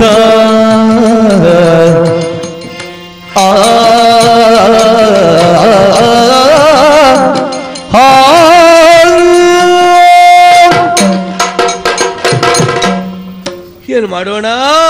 ಯಾಕೆ ಬುದ್ಧಿ? ನಮ್ಮ ನೆಲದಲ್ಲಿ ದುರುಳತನವನ್ನು ಮಾಡಿದಂತ ಕೌರವನು ಶಿಕ್ಷಾರ್ಹ ಅಪರಾಧಿ. ಅವನನ್ನು ಶಿಕ್ಷಿಸಲು ಸುಖವಾಗಿಯೇ ತೆರಳೋಣ ಅಂದರೂ ಅವನು ನಾನು ನೀಡುವ ಶಿಕ್ಷೆಗೆ ಬದ್ಧನಾಗಿ ವ್ಯವಹರಿಸ್ತಾನ? ಪ್ರತಿಭಟಿಸುವುದಿಲ್ಲವೇ? ಪ್ರತಿಭಟಿಸ್ತಾನೆ. ಪ್ರತಿಭಟಿಸುವವರಲ್ಲಿ ನಾವು ನಮ್ಮ ಪ್ರಭುತ್ವವನ್ನು ಸ್ಥಾಪಿಸಬೇಕಾದ್ರೆ ಬಲವಂತಿಕೆ ಪ್ರದರ್ಶನ ನಡಿಬೇಕಲ್ಲ, ಮಾಡಲೇಬೇಕು. ತನ್ನವರೆಲ್ಲರನ್ನೂ ಕೂಡಿಕೊಂಡು ಬಂದಿರಬಹುದಾದ ಅವನಲ್ಲಿ ನಮ್ಮ ಬಲವನ್ನು ಪ್ರತಿಪಾದಿಸಬೇಕಾದ್ರೆ ಆಗ ಯುದ್ಧ ಎನ್ನುವುದು ಏರ್ಪಡ್ತದೆ. ಹೌದು, ಯುದ್ಧ ಯಾರತ್ರ ಮಾಡಬೇಕಾದ್ದು? ಸಮಾನರಲ್ಲಿ. ಹೌದು. ಹೇಳಿ ಕೇಳಿ ಅಲ್ಲಿ ಒಬ್ಬನೇ ಒಬ್ಬ ನನಗೆ ಸರಿದೊರೆಯಾದವನು ಇಲ್ಲ ಹೇಳುವುದು ಈಗಾಗಲೇ ನಿಘಂಟಾಗಿದೆ. ಹೌದು ಹೌದು. ಆದರೂ ನೋಟಕರ ದೃಷ್ಟಿಯಿಂದಲಾದರೂ ಒಂದು ಸಮಾನತೆಯನ್ನು ಸಾಧಿಸಿಕೊಳ್ಳಬೇಡ. ದೃಶ್ಯ ಸಮ ಬೇಕು.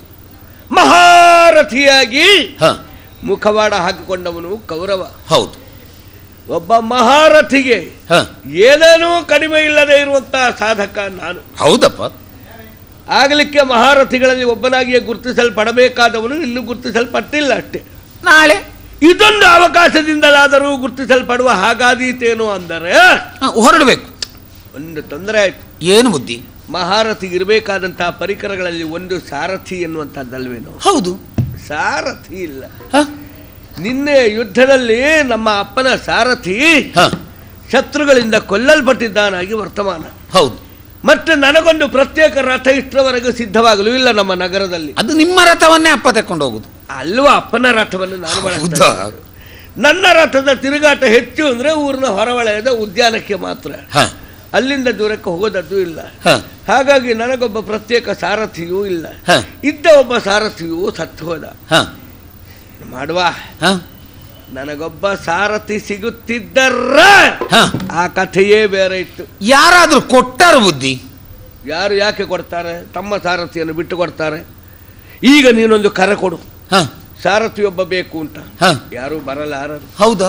ಯಾಕೆ ಯಾಕೆ ನೀನು ಯಾಕೆ? ನಿನ್ನೆ ಒಬ್ಬ ಸತ್ತ, ಇನ್ನೊಬ್ಬ ಸಾಯ್ಲಿಕ್ಕೆ ಯಾರು ಬರ್ತಾನೆ? ಮತ್ತೆ ನಾನು ನಿನ್ನ ಹತ್ರ ಆದ್ರೂ ಸ್ವಲ್ಪ ಬುದ್ಧಿ ಉಂಟು ಅಂತ ಭಾವಿಸಿದ್ದೆ. ಈಗ ನೋಡಿದ್ರೆ ನೀನೂ ಬುದ್ಧಿ ಶೂನ್ಯನೆ. ಹಾಗಲ್ವೋ? ಮತ್ತೆ ಯಾರು ಬರುವುದಿಲ್ಲ. ಯಾಕೆ? ಪ್ರಸಿದ್ಧ ಸಂಗೀತ ವಿದ್ವಾಂಸನಿಗೆ ನಮ್ಮೂರಿನ ಮೊದಲೆಗಾರರು ಮೃದಂಗ ನುಡಿಸ್ಲಿಕ್ಕೆ ತಯಾರಾಗ್ತಾರೆ. ಇಲ್ಲ ಇಲ್ಲ, ಹೆದರ್ತಾರೆ. ಯಾರು ಅವರಿಗೆ ಅಂದ್ರೆ ಅವರನ್ನು ಗೌರವಿಸುವುದು. ಹೌದು. ಈಗ ಸಾರಥಿಗಳು ನಮ್ಮಲ್ಲಿ ಬೇಕಾದಷ್ಟು ಜನ ಇದ್ದಾರೆ, ಯಾರಿಗೆ ಎಂಬ ಪ್ರಶ್ನೆ ಬರ್ತದೆ. ಉತ್ತರನಿಗೆ, ಉತ್ತರದಂತ ಮಹಾರಥಿಗೆ ತನ್ನ ಸಾರಥಿವೆ, ತಾನು ಸಾರಥಿ ಆಗುವುದೇ. ಬೇಡ ಬೇಡ ಬೇಡ, ಬೇರೆ ಉಂಟ ನೋಡಿ, ಬೇರೆ ಉಂಟ ನೋಡಿ. ಒಬ್ಬ ಸಾರಥಿ ಸಿಕ್ಕಿದ್ದರೆ ನಾನು ಯುದ್ಧ ಇನ್ನು ಸಾರಥಿ ಸಿಕ್ಕುವುದು ಎಲ್ಲಿಂದ? ಯಾರು ಕೊಟ್ಟಾರು? ಕೈಲಾಸದ ಶಿವನೇ ಕಳುಹಿಸಿಕೊಡಬೇಕು. ಯಾಕೆ ಗೊತ್ತೇ? ಈಶ್ವರ ಎಂಬುದು ಅವನ ಹೆಸರು. ಹೌದು. ಇವೊಬ್ಬ ಧರ್ಮಕ್ಕೆ ಕೌರವೇಶ್ವರ ಅಂತ ಇಟ್ಟುಕೊಂಡಿದ್ದಾನೆ ನೋಡು. ಹೌದು. ತನ್ನ ಹೆಸರನ್ನು ಅಪಹರಿಸಿದ ಕಾರಣಕ್ಕೆ ಆ ಹರನೇನಾದರೂ ಪ್ರತೀಕಾರೇಚ್ಛುವಾದರೆ ಅದಕ್ಕಾಗಿ ಆ ಹಸ್ತಿನಾವತಿಗೆ ತಲೆ ಹಾಕಬೇಕಾದ್ದೇ ಇಲ್ಲ. ತನ್ನ ಶೂಲವನ್ನೆತ್ತಿ ಬಿಸಾಡುವುದು ಬೇಡ, ತನ್ನ ಮೂರನೇ ಕಣ್ಣನ್ನು ತೆರೆಯುವುದು ಬೇಡ, ಏನು ಬೇಡ, ನನಗೊಂದು ನೆಪಕ್ಕೆ ಸಾರಥಿಯನ್ನು ಒದಗಿಸಿಕೊಟ್ರೆ ಸಾಕು. ಆ ಸೂತನ ಶಿವ ಕೊಟ್ಟ ರಿಂಡು ಯುದ್ಧ ಸನ್ನದ್ಧನಾಗಿ ನಾನು ಮುಂದುವರಿದ್ರೆ ಸಾಕು. ಯುದ್ಧ ನಿರತನಾದ ಹೊತ್ತಿನಲ್ಲಿ ಶೈಮಿನಿ ಯಮ ತನ್ನ ಲೋಕವನ್ನೇ ಬಿಟ್ಟು ಓಡಿ ಬರ್ತಾನೆ ಭೂಮಿಗೆ. ಓಹೋ, ಯುದ್ಧಾತುರನಾದ ನನ್ನ ಕಾಲುಗಳನ್ನು ಹಿಡ್ಕೊಳ್ಳಿಕ್ಕೆ. ಯಾಕೆ? ಒಮ್ಮೆ ಯುದ್ಧ ನಿಲ್ಲಿಸು ಮಾರಾಯ, ಒಮ್ಮೆ ಯುದ್ಧ ನಿಲ್ಲಿಸು. ಅವನಿಗೆ ನಷ್ಟ? ನಾನು ತೊಡಗಿದ ಯುದ್ಧ ಬರೇ ಯುದ್ಧ ಅಲ್ಲ, ಅದು ಮತ್ತೆ ಮಹಾ ಸಂಗ್ರಾಮವಾಗ್ತದೆ. ಓಹೋ, ಮಹಾ ಸಂಗ್ರಾಮ ಅಂದ್ರೆ ಏನೋ? ಏನು? ಕೋಟಿಗಟ್ಟಲೆ ಹೆಣ ಬೀಳುವುದು. ಓಹೋ, ಸತ್ತವರೆಲ್ಲ ಯಮನೂರಿಗೆ ಹೋಗುದಿಲ್ವ? ಹೋಗ್ತಾರೆ. ಹೋದ್ರೆ ಅಲ್ಲಿ ಸ್ಥಳ ಸಾಕಾದಿತ್ತಾನೆ, ಒಂದೇ ಸರ್ತಿ ಜನ ನುಗ್ಗಿದ್ರೆ. ಓ, ಅವನ ಬಿಡಾರ ಚಿಕ್ಕದು. ಹಾಗಾಗಿ ಯಮ ಬಂದು ಕಾಲುಗಟ್ಟಬೇಕು, ಒಮ್ಮೆ ನಿಲ್ಲಿಸು ಪುಣ್ಯಾತ್ಮ, ಇನ್ನು ಮುಂದಿನ ವರ್ಷ ನೋಡುವ, ಈ ಸರ್ತಿಗೆ ಎಲ್ಲಾ ನಿವೇಶನ ಭರ್ತಿಯಾಗಿದೆ ಹೇಳಿ ಕಣ್ಣೀರು ಮಿಡಿದಾನವ. ಓಹೋ, ಶಾಕಿನಿ, ಡಾಕಿನಿ, ಜ್ವಾಲಿನಿ, ಮಾಲಿನಿ ಎಂಬ ಪಿಸಾಚ ವರ್ಗ ಕೇಕಾರವನ್ನು ಬೀರುತ್ತಾ ಅಟ್ಟಹಾಸದಿಂದ ಕುಣಿದಾಡ್ತಾ ಓಡಿ ಬರ್ತಾವೆ. ಯಾಕೆ? ಯಾಕೆ? ಎಷ್ಟೋ ವರ್ಷಗಳಿಂದ ಉಪವಾಸ ಬಿದ್ದ ಅವುಗಳಿಗೆ ಇವತ್ತು ನನ್ನ ಕಾರಣದಿಂದ ಔತಣದ ಏರ್ಪಾಟಾಗ್ತದೆ. ಓಹೋ, ನಾನು ಯುದ್ಧ ಸನ್ನದ್ಧನಾದ್ರೆ ಸಾಕು, ಅವಕ್ಕೆಲ್ಲ ಔತಣ. ಏನು ಮಾಡುವ, ಎಲ್ಲ ತಿರುಕನ ಕನಸಾಗಿ ಹೋಯ್ತು ನಂದು. ಈಗ ಹಾಗಾದ್ರೆ ಈಗ ಒಬ್ಬ ಸಾರಥಿ ಸಿಕ್ಕದೇ ಇದ್ದದ್ರಿಂದ ಯುದ್ಧದ ವ್ಯವಹಾರವನ್ನು ಅನಿವಾರ್ಯವಾಗಿ ರದ್ದುಪಡಿಸಬೇಕಾಗಿ ಬಂದದ್ದಕ್ಕೆ ಅತೀವವಾಗಿ ವಿಷಾದಿಸ್ತಾ ಇದ್ದೇನೆ. ಏನದು ನಿನ್ನ ಮೂಗಿನ ಹೊರಳೆ ಅರಳುತ್ತಾ ಉಂಟು? ಒಗ್ಗರಣೆಯ ಪರಿಮಳ. ಒಗ್ಗರಣೆ ಪರಿಮಳ ನೆತ್ತಿಗೆ ಏರಿತಲ್ಲ? ಹೌದು. ಒಲೆಲ್ಲ ಭಟ್ರು ಒಗ್ಗರಣೆ ಹಾಕಿದ್ರು. ನೋಡಪ್ಪ, ಓ ಬಾ, ನಾವೆಲ್ಲ ಒಳಗೆ ಷಡ್ರಸೋಪೇತವಾದ ಭೋಜನವನ್ನು ಮಾಡ್ತೇವೆ, ನಿನಗೊಂದು ಎಲೆ ಹೊರಗಿಡಿಸ್ತೇವೆ. ಯಾಕೆ ಬುದ್ಧಿ, ನಿಮ್ಮ ಅಪ್ಪನ ಶ್ರಾದ್ದವ ಇವತ್ತು? ಹೆದ್ದ ಯಾಕೋ ಹಾಗೆ ಹೇಳ್ತಿ? ಅಪ್ಪನ ಶ್ರಾದ್ದ ದಿವಸ ಅಲ್ವಾ ಎಲೆ ಹೊರಗೆ ಹಾಕೋದು? ಅದು ಅಪ್ಪನಿಗೆ ಹೇಳುವುದು, ಸತ್ತ ಅಪ್ಪನಿಗೆ. ಮತ್ತೆ ಜೀವಂತ ಅಪ್ಪನಿಗೆ ಯಾಕೆ ಹೊರಗೆ? ಒಂದು ಎಲೆ ಹೊರಗಿಡ್ತಾನೆ ಹೇಳಿದ ಕೂಡಲೇ ನೀನು ಜೀವಂತ ಇರುವ ನನಗೆ ನನ್ನ ಅಪ್ಪ ಆಗುವಲ್ಲ. ಇಲ್ಲ ಇಲ್ಲ ಇಲ್ಲಪ್ಪ, ರಾಜೋಚಿತವಾದ ಭೋಜನಕ್ಕೆ ಸಹಪಂಕ್ತಿಗೆ ನಿಷಿದ್ಧನಾದ ನಿನ್ನನ್ನು ಹೊರಗಡೆಯಿಂದಲೇ ತೃಪ್ತಿ ಪಡಿಸ್ತೇವೆ ಅಂತ ಹೇಳಿದ್ದು. ಹಾಗ ಗೊತ್ತಾಯ್ತಲ್ಲ? ಆದೀತು, ಹೇಳು. ಆದೀತು, ಆದೀತು. ಎಂದಾಕುವರ ಬಾಯಿಗೆ ಬಂದನ್ನದಿ ಗಳಗುದಿಗುದನು ಕಲಿಪಾರ್ಥ ನಿಂದಾಲಿಸುತ್ತ ನಸುನಗೆಯಿಂದ ದ್ರೌಪದಿಯನೈದೆ ಕರೆದಿಂತೆನ್ನೋ ಆಲಿಸುತ್ತ ನಸುನಗೆಯಿಂದ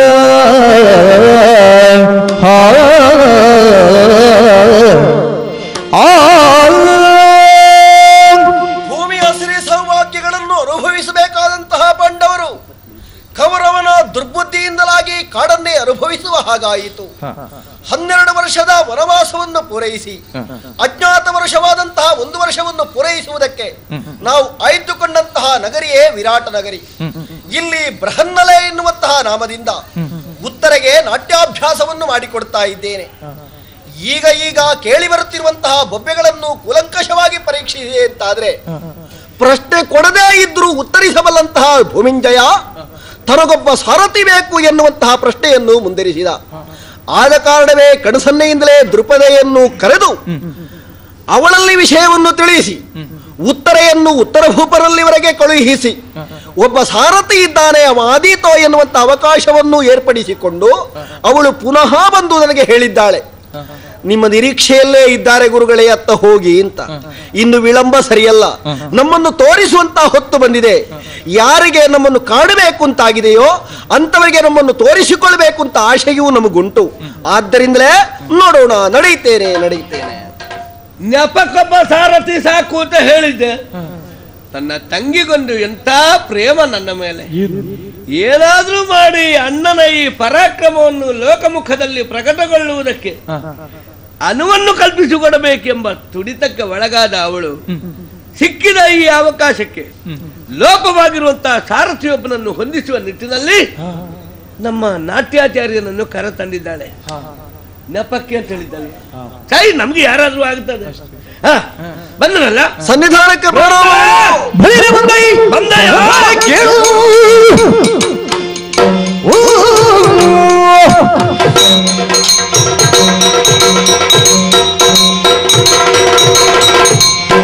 ಬಳಿರೆ ಮಂಗೈ ಪ್ರಾಣೆ ಕೇಳು ತನಗಿಲ್ದು ಕಲಗಲರ ಗೆಳೆಯರೊಡನೆಂದು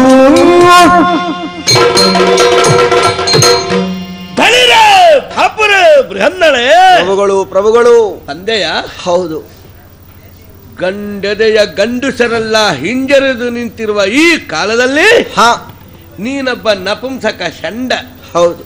ಸಾರಥ್ಯಕ್ಕೆ ಸಿದ್ಧನಾಗಿ ಬಂದೆ ಅಂತೆ. ನಿಜ. ನನ್ನ ತಂಗಿಯಿಂದ ವರದಿ ಬಂದದ್ದು. ಈಗ ಕರೆ ತಂದಿದ್ದಾಳೆ. ಅಲ್ಲ ಪುಣ್ಯಾತ್ಮ, ಎಲ್ಲಿಂದ ಬಂತು ನಿನಗೆ ಧೈರ್ಯ? ಬಾರದೆ ಏನು? ನನ್ನಂಥ ವೀರ ಪುಂಗವನ ಅನ್ನ ತಿಂದ ನಿನ್ನಂಥವನಿಗೆ ಧೈರ್ಯ ಬರುವುದರಲ್ಲಿ ಆಶ್ಚರ್ಯವೇನೂ ಇಲ್ಲ. ಧೈರ್ಯ ಬಂತು ಹೇಳಿದಲ್ಲಿಗೆ ಮುಗಿಲಿಲ್ಲ. ಮತ್ತೆ ತೊಡಗಲಿಕ್ಕಿದೆ ಮಹಾ ಸಂಗ್ರಾಮ. ಯಾರೊಂದಿಗೆ? ಲೋಕದಲ್ಲಿ ಈಗಾಗಲೇ ಏನೂ ಅಲ್ಲದವರು ವ್ಯಗ್ಗಳರು ಅಂತ ಗುರುತಿಸಲ್ಪಟ್ಟಿದ್ದಾರೆ. ಯಾಕೆ ಗೊತ್ತೇ ಅವರು ವ್ಯಗ್ಗಳರು? ಯಾಕೆ?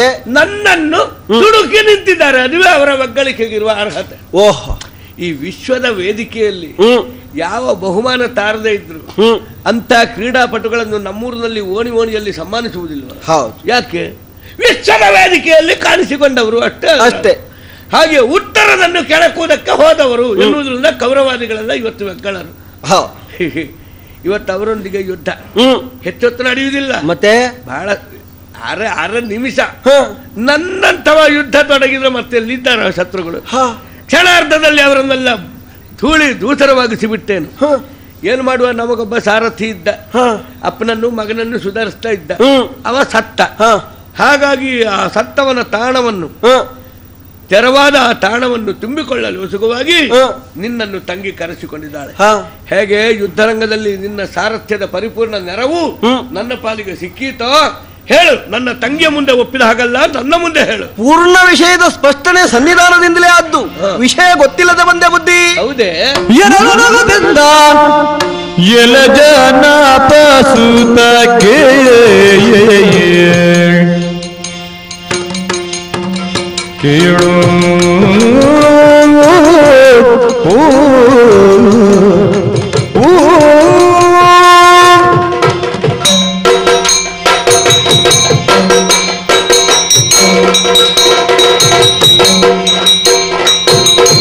ಎನಲು ನಗುತ್ತಂದ ಎಲಜನ ಪ್ರಸುತ ಕೇಳು ಭರತದನುಭವದುಳ್ ಈಗೇನು ಮರೆತೇನು ಸೂತತನವ ಎನಲು ನಗುತ್ತಂದ ಎಲ್ಲ ಜನ ಪಸುತ ಕೇಳ್ ಭರತದನುಭವದೊಳಿಗೆನು ಮರೆತನು ಸೂತತನವ ವೈರಿಗಳು ಭೀಷ್ಮಾದಿ ವೀರರವರಿದಿರು ನಾನೆಷ್ಟು ವೈರಿಗಳು ಭೀಷ್ಮಾದಿ ವೀರರವರಿದಿರು ಎನ್ನ ಸಾರಥ್ಯಬಹುದರಣ ಸೂರೆಯಲ್ಲೆನಲು ಎನಲು ನಗುತ್ತಿನ್ನ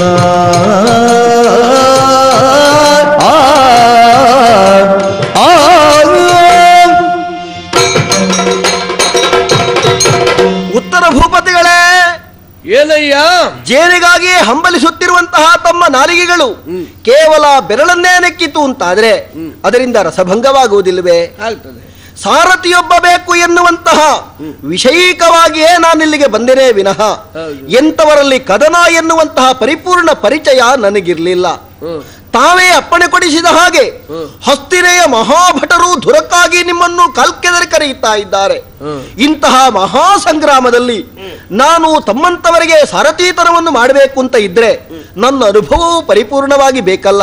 ಹೌದು, ಭರತ ವಿದ್ಯಾ ಪ್ರವೀಣನಾಗಿರುವಂತಹ ನಾನು ಎಲ್ಲಿಯಾದರೂ ಹೆಣ್ಮಕ್ಕಳಿಗೆ ನಾಟ್ಯವನ್ನು ಹೇಳಿಕೊಟ್ಟೇನೆ ವಿನಃ ಸಾರಥೀತನದಲ್ಲಿ ಅಷ್ಟೆಲ್ಲ ಪ್ರೌಢಿಮೆ ನನ್ನಲ್ಲಿ ಇಲ್ಲ. ಅಂದೊಂದು ದಿವಸ ಕಾಂಢವಾವನವನ್ನು ದಹನವಾಗಿ ಕೊಡುವಂತಹ ವೇಳೆಯಲ್ಲಿ ಪಾರ್ಥನೆಗೆ ಸಾರಥೀತನವನ್ನು ಮಾಡಿದಂತಹ ನೆನಪು ಅಲ್ಲಿಯೋ ಇಲ್ಲಿಯೋ ಅಲ್ಪವೋ ಸ್ವಲ್ಪವೋ ನೆನಪಿನಾಳದಲ್ಲಿ ಉಳಿದಿದೆ ವಿನಃ ಅಷ್ಟೆಲ್ಲ ನೈಪುಣ್ಯತೆ ನನ್ನಲ್ಲಿಲ್ಲ. ಅದರ ಜೊತೆಗೆ ಹೇಳ್ತೀರಿ ಸಂಗ್ರಾಮ ಶೂರರಾದಂತಹ ಭೀಷ್ಮರು ಬಂದಿದ್ದಾರೆ, ದ್ರೋಣರು ಬಂದಿದ್ದಾರೆ, ಕೃಪಾಚಾರ್ಯರಿದ್ದಾರೆ ಅಂತ. ಅಂಥವರ ಎದುರು ನನ್ನನ್ನು ಕಟ್ಟಿಕೊಂಡು ಹೋದಿರಿ ಅಂತಾದ್ರೆ ದೊಡ್ಡ ಹೊರಿಗೆ ಸಣ್ಣ ನೇಗಿಲನ್ನು ಕಟ್ಟಿದ ಹಾಗಾಗ್ಲಿಕ್ಕಿಲ್ವೇ ಬುದ್ಧಿ? ನನ್ನಿಂದ ಆದೀತೆ. ಹೇಗೆ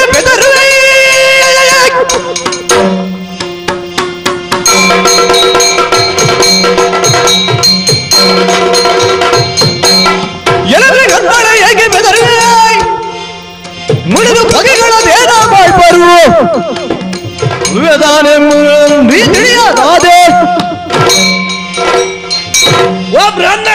ನನಗೆ ಹೆದರಿಕೆ ಆಗ್ತದೆ, ನಡುಗ್ತದೆ ಕೈಕಾಲು.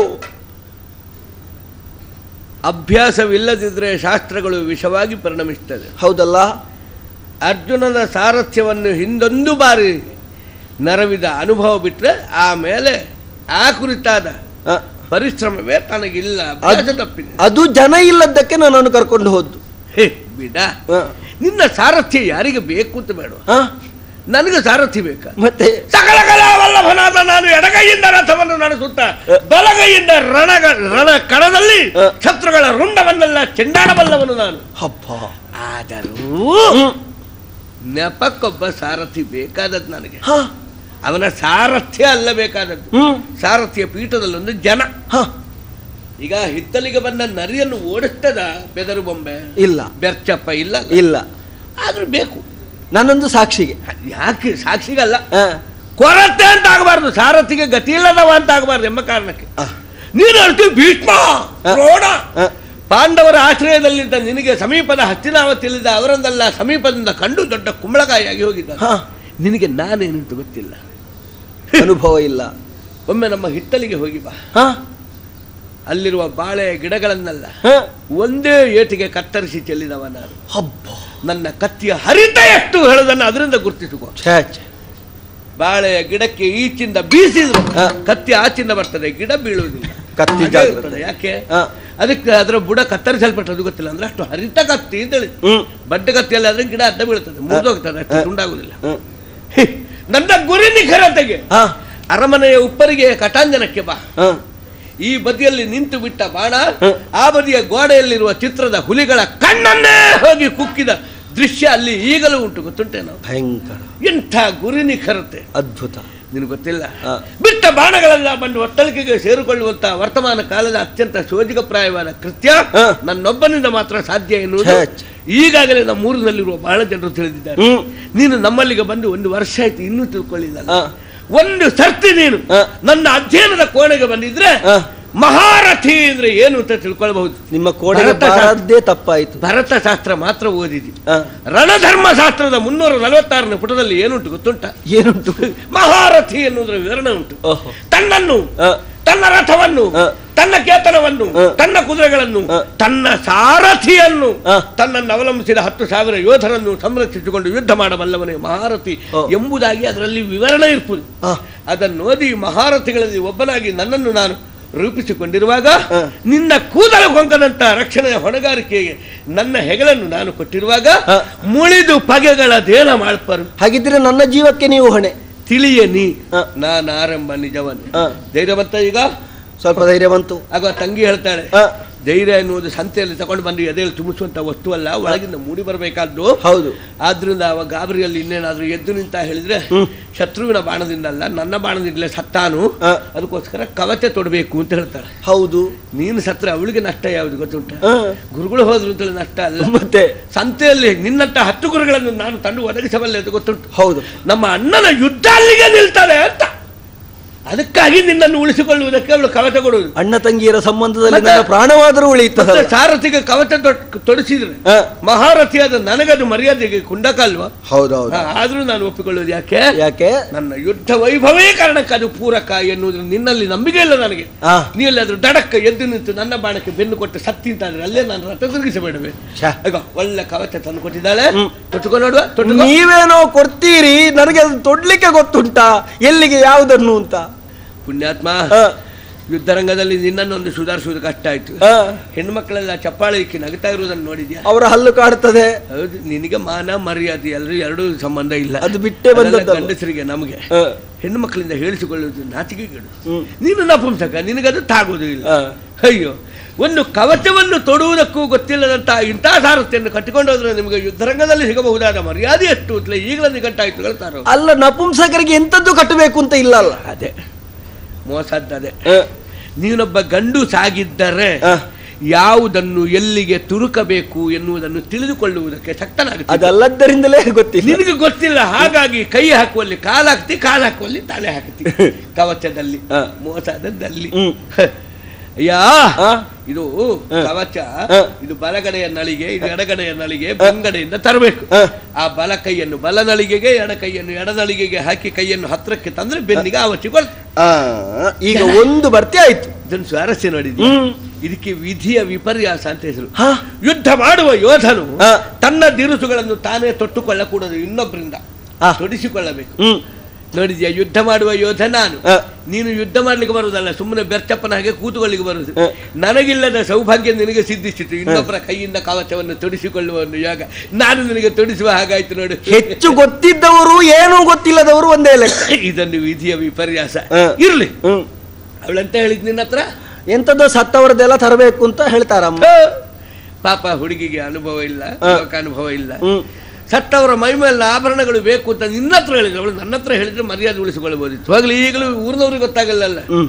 ಅವಳು ಬಯಸಿರುವುದು ನನ್ನ ಸ್ಮಾರಕವ ಅಲ್ಲಲ್ಲ, ಅವರ ಸ್ಮಾರಕ, ನನ್ನ ಶೌರ್ಯ ಸ್ಮಾರಕವಾಗಿ. ಒಂದು ಕೆಲಸ ಮಾಡುವ, ನಾನು ಮುಂದಿನಿಂದ ಯುದ್ಧ ಮಾಡ್ತೇನೆ, ನೀನು ಹಿಂದಿನಿಂದ ಸತ್ತವರದೆಲ್ಲ ಹೆಕ್ಕಿಕೊಂಡು ಬರ. ಆದೀತು ಆದೀತು. ಒಟ್ಟಿನಲ್ಲಿ ಬರುವುದು, ಬೇಗ ಬರುವುದು. ಹೋಗೋಣವೇ? ಹೋಗೋಣ. ಗೌರವ ಸೇನ ಎನ್ನುತ್ತಾರೆ, ಸೈನಿಕ ವಿರುವುದೇನದ್ಭುತವೇನೋ ತಾನಡಗಿಲ್ಲನು ತಾನಡು ನಡುಗಿ ಭೀತಿಯಿಂದ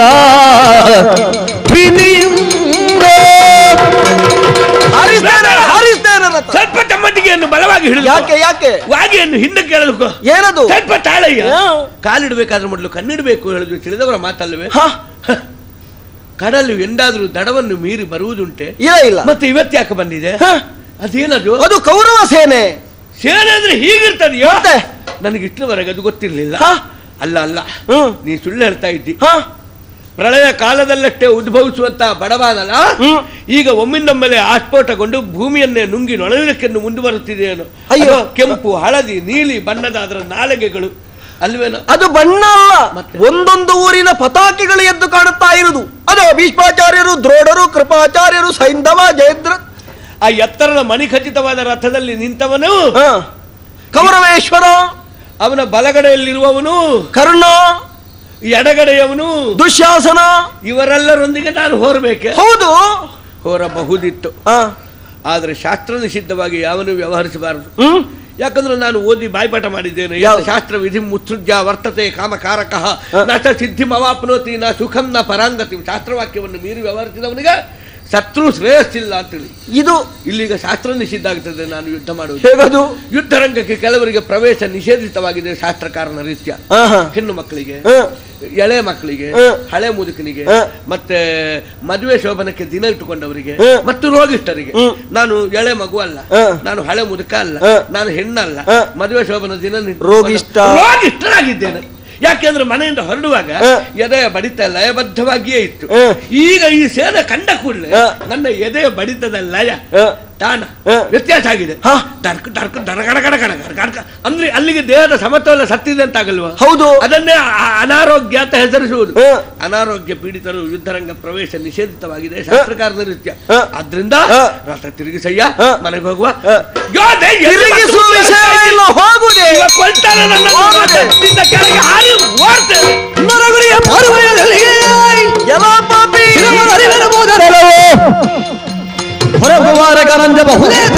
ನೀನು ರಥವನ್ನು ಮುನ್ನಡೆಸಿದೆ ಎಂದಾದ್ರೆ ಹಿಂದಿನಿಂದ ಹಾರಿ ಓಡುತ್ತಾ ಇರುವೆಯ ನರಗುರಿಯೇ. ಯುದ್ಧ ಎಂದ್ರೆ ಏನು ಎಂಬುದಾಗಿ ಬಾಯಿಪಾಠ ಗಿಳಿಪಾಠದ ಹಾಗೆ ಮಾಡಿಕೊಂಡು ಯುದ್ಧ ಮಾಡ್ತೇನೆ ಅಂತ ಹೊರಡ್ತಾ ಇದ್ದೀಯಲ್ಲ. ಬೊಬ್ಬೆ ಹೊಡಿಯುವಂತಹ ನಿನ್ನ ಜುಟ್ಟನ್ನು ಹಿಡ್ಕೊಂಡಿದ್ದೇನೆ. ಊರಸಿಯಿಂದ ನಿನ್ನ ಕೊರಳು ಕತ್ತರಿಸಿ ಬಿಸಾಡ್ತೇನೆ. ಪಾಪಿ, ಕೊಲ್ಲಬೇಡ. ಕೊಲ್ತೇನೆ. ಅಪ್ಪನನ್ನಾದ್ರೂ ಕೊಂದ ದಾಖಲೆ, ಅಮ್ಮನನ್ನಾದ್ರೂ ಕೊಲ್ಲಬಹುದಾಗಿದೆ. ಅಪ್ಪನನ್ನು ಕೊಂದದಕ್ಕೆ ದಾಖಲೆ ಇಲ್ಲ. ಪರಶುರಾಮ ಹೆತ್ತಬ್ಬೆಯನ್ನು ಕೊಂದಿದ್ದಾನೆ. ನಾನ್ ನಿನ್ನ ಅಪ್ಪ ಅಲ್ವಾ? ಹೇಗಾದು? ಅಲ್ಲ, ಮನುಸ್ಮೃತಿ ಹೇಳ್ತದೆ ಎಂತದಂತ? ಅನ್ನದಾತ ಭಯತ್ರಾತ ಏತೆ ವಿತರಸ್ಮೃತಾಹ.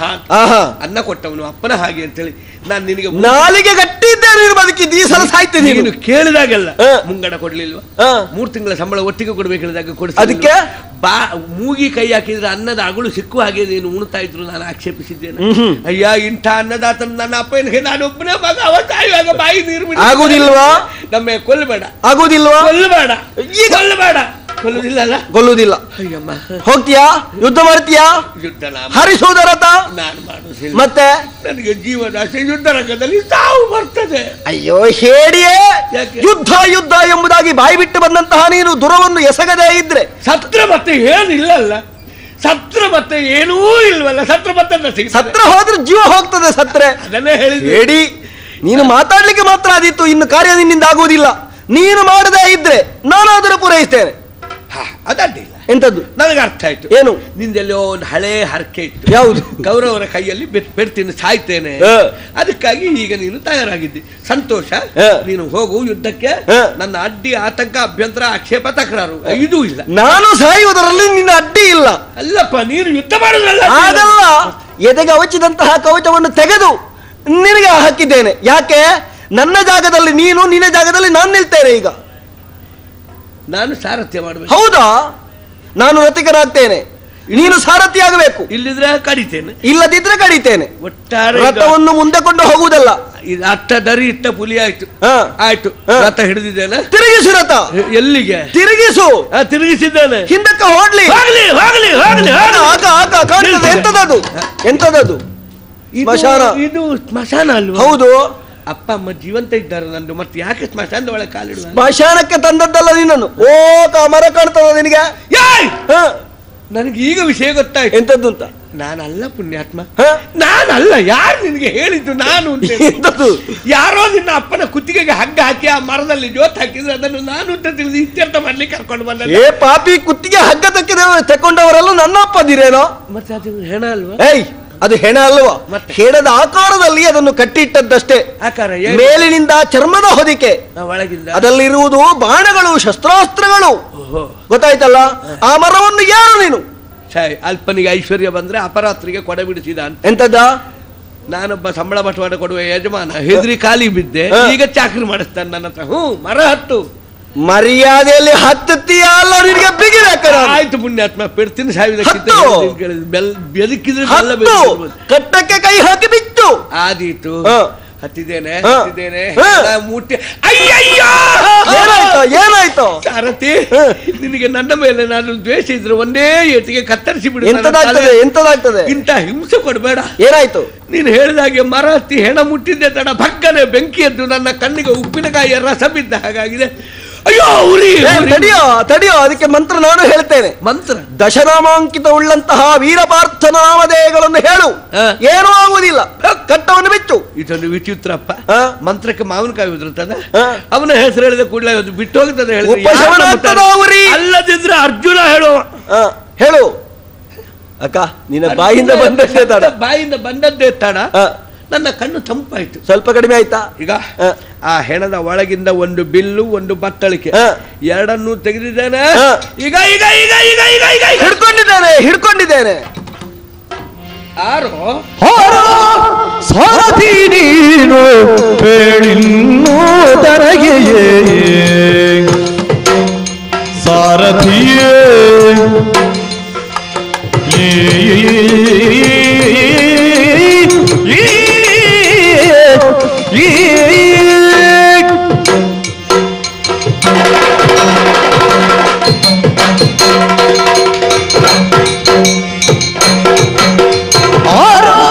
ಸಾರಥಿ ನೀನು ಬೇಡಿನ್ನು ತನಗೆಯೇ ಶೂರ ನೀನಹುದು ಎಣೆಗಾಣೇನ ನಿನಗೆ ಪುರದೀರರಗ ಪಾಂಡವರ ಶತಗಳನ್ನು ಅರಿವೆಯಂತೆ ನೀನು ಮರೆಯುಳಿಪುದರು ಸರಿಯಿಲ್ಲ ನನಗೆ ನೀನಾರೆಂಬ ನಿಜವಾದ ಅರು ಎನ್ನಲವಗಿಂದ ನರನು ತಮ್ಮೊಳವಾಗದ ಆರು ಸಾರಥಿ ನೀನು ಬೇಡಿಯೂ ತನಗೆಯೇ ಸಾರಥಿಯೇ ಈ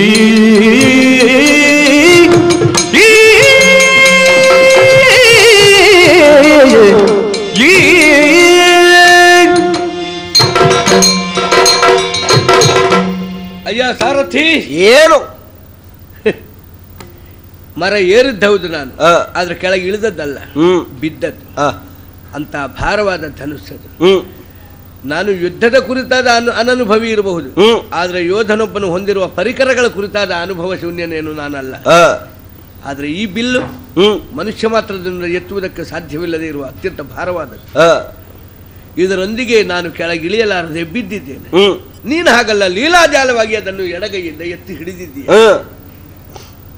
ಆದ್ರಿಂದಲೇ ನೀನು ಹೊರಗೆ ಕಾಣಿಸಿಕೊಳ್ಳುವಷ್ಟಕ್ಕೆ ಸೀಮಿತವಾದ ನಿಲುವಿನವನಲ್ಲ ಅಂತ ನನಗೊಂದು ಶಂಕೆ ಮೂಡುತ್ತಿದೆ.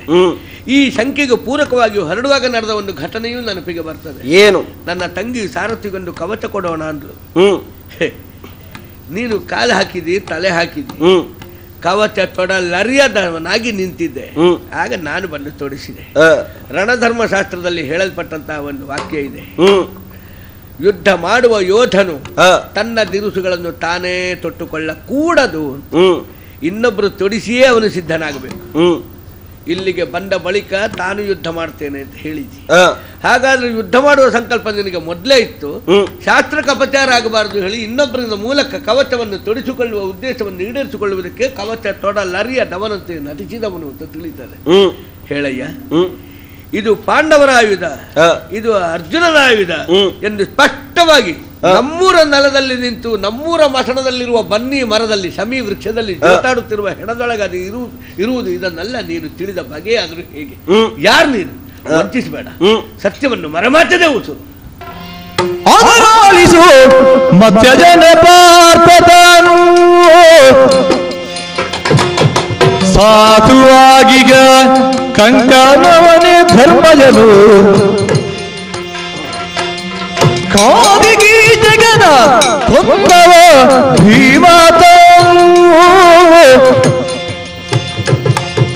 ಹೋದ ಮಾನವ ನಿನ್ನೆ ಉಳುಕಿದವನು ಆದರಾಲಿಸು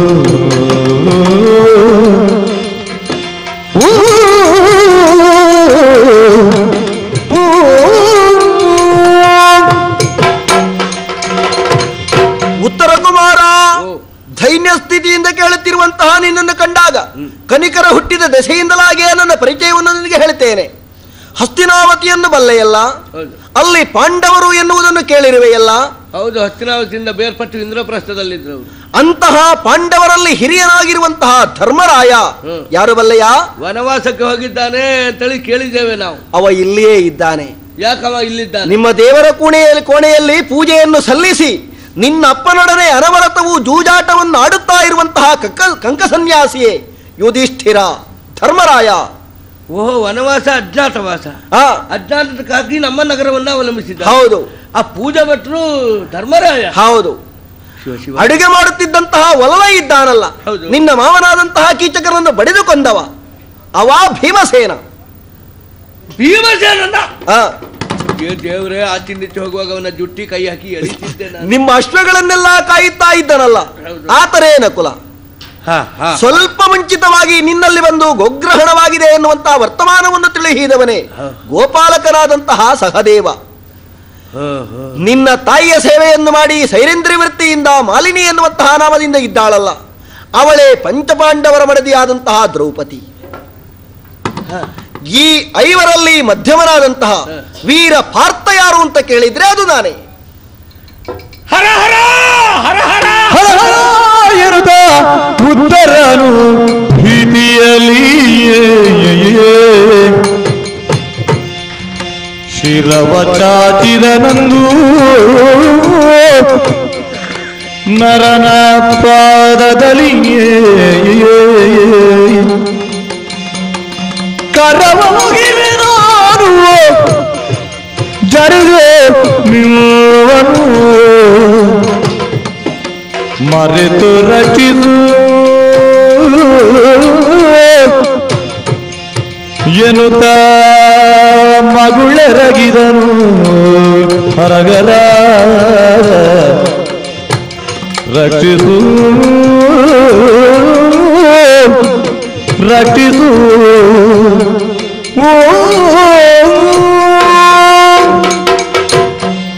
ಹರ ಹರ. ಯಾವ ಹುತ್ತದಲ್ಲಿ ಯಾವ ಹಾವೋ, ಯಾವ ಎಲೆಯ ಮರೆಯಲ್ಲಿ ಯಾವ ಹೂವೋ ಬಲ್ಲವರ. ಅಯ್ಯ, ನಮ್ಮ ಮನೆಯಲ್ಲಿ ಉಳಿಗಕ್ಕೆ ಬಂದಂತೆ ಯಾವನೋ ಒಬ್ಬ ಷಂಡ ಅಂತ ನಾವು ತಿಳಿದಿದ್ದೆವು. ಷಂಡನೆಂಬ ಕಾರಣದಿಂದ ಅಂತಃಪುರ ಪ್ರವೇಶವನ್ನು ನಿನ್ನ ಪಾಲಿಗೆ ಕಲ್ಪಿಸಿಕೊಟ್ಟಿದ್ದೆವು. ನೀನು ಪಾಂಡವ ಮಧ್ಯಮ, ರಾಜಸೂಯದ ಅವಭೃತ ಕಂಡವನು, ಮತ್ತೊಬ್ಬರಿಗೆ ಕಾಲಿಗೆ ಎರಗಲಾರದವನು, ಮತ್ತೊಬ್ಬರಿಗೆ ಮಣಿಯ ಬಾರದವನು, ಅಂಥ ಯುಧಿಷ್ಠಿರ ದೇವ ನಮ್ಮ ಮನೆಯಲ್ಲಿ ಪೂಜಾ ಭಟ್ಟನಾಗಿ ನಮ್ಮ ಅಪ್ಪನಿಂದಲೇ ಅಭಿವಂದನೆಯನ್ನು ಸ್ವೀಕರಿಸಿಕೊಳ್ಳುವುದರ ಮೂಲಕ ಅಜ್ಞಾತದಲ್ಲೂ ತನ್ನ ಮರ್ಯಾದೆಯನ್ನು ಕಾಪಿಟ್ಟುಕೊಂಡ.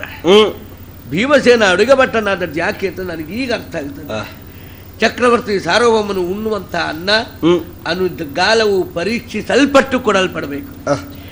ಸ್ವಂತ ತಮ್ಮನೇ ಅಡಿಗೆ ಮಾಡಿ ಬಡಿಸುವುದಾದ್ರೆ ಆ ಪರೀಕ್ಷೆ ಮಾಡುವಂತ ಕೆಲಸ ಹೋಯ್ತಲ್ಲ. ಇಲ್ಲಿಂದ ಪರೀಕ್ಷಿಸಿ ಆಮೇಲೆ ಕಂಕಭಟ್ರು ಉಣ್ತಾರಂತೆ ಅಂತ ಗೊತ್ತಾದ ಕೂಡಲೇ ಯಾಕಂತೆ ಎಂಬ ಪ್ರಶ್ನೆ ಬಂದ್ರೆ ಅಜ್ಞಾತವಾಗಿ ಬಿಡ್ತಾರೆ. ಹೌದು, ಅದಕ್ಕಾಗಿ ತಮ್ಮ ಭೀಮಸೇನ ಅಡುಗೆ ಭಟ್ಟನಾದ. ಅಯ್ಯ, ನಕುಲ ಸೈರಂದ್ರಿ ವೃತ್ತಿಗೆ ಹೆಸರು. ಹೌದು, ಚಾಕರಿ ಅಲ್ಲ, ವಾತ್ಸಲ್ಯದ ಪ್ರತೀಕ.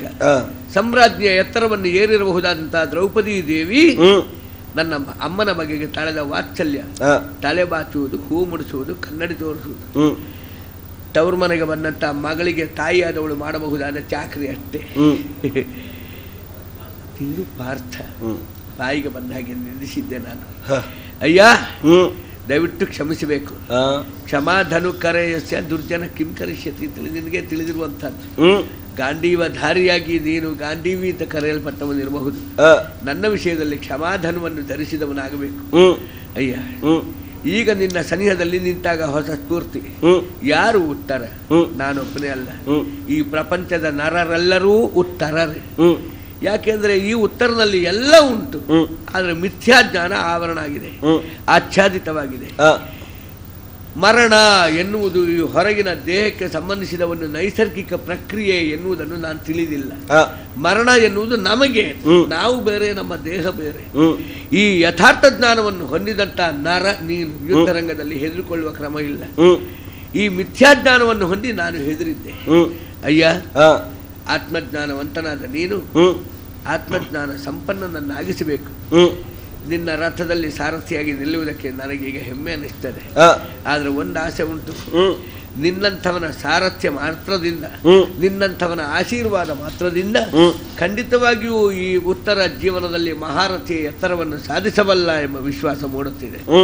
ಅದಕ್ಕೆ ಬೇಕಾಗಿ ನಿನ್ನ ನಿಜ ರೂಪವನ್ನು ಒಂದು ಬಾರಿ ತೋರಿಸಿಕೊಡು ಅಂತ ಬಿಡ್ತಾ ಇದ್ದೆ. ತಿಳಿಯದೆ ಮಾಡಿದಂತಹ ಅಪರಾಧವನ್ನು ತಿಳಿದಾದ ಮೇಲೆಯೂ ನೀನು ಮಾಡಲಿಲ್ಲವಲ್ಲ. ನಿನ್ನನ್ನು ಕ್ಷಮಿಸುವುದರ ಜೊತೆಗೆ ಯಥಾರ್ಥ ರೂಪವನ್ನು ತೋರಿಸುವುದಕ್ಕಾಗಿ ಹೋಗೋಣ. ಬಾ ಬಾ. ಕರಗಳು ಪರಶುಭಾಷಾಂಕುಶಧಾರಿಗೆ ಹರ ಔಷಧಿ ಭಟ್ಟರ ಪೊರೆವಗೆ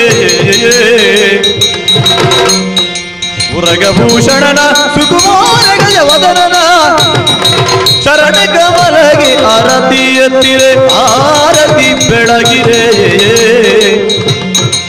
ಗಜಮುಖದವಗೆ ಗಣಬಗೆ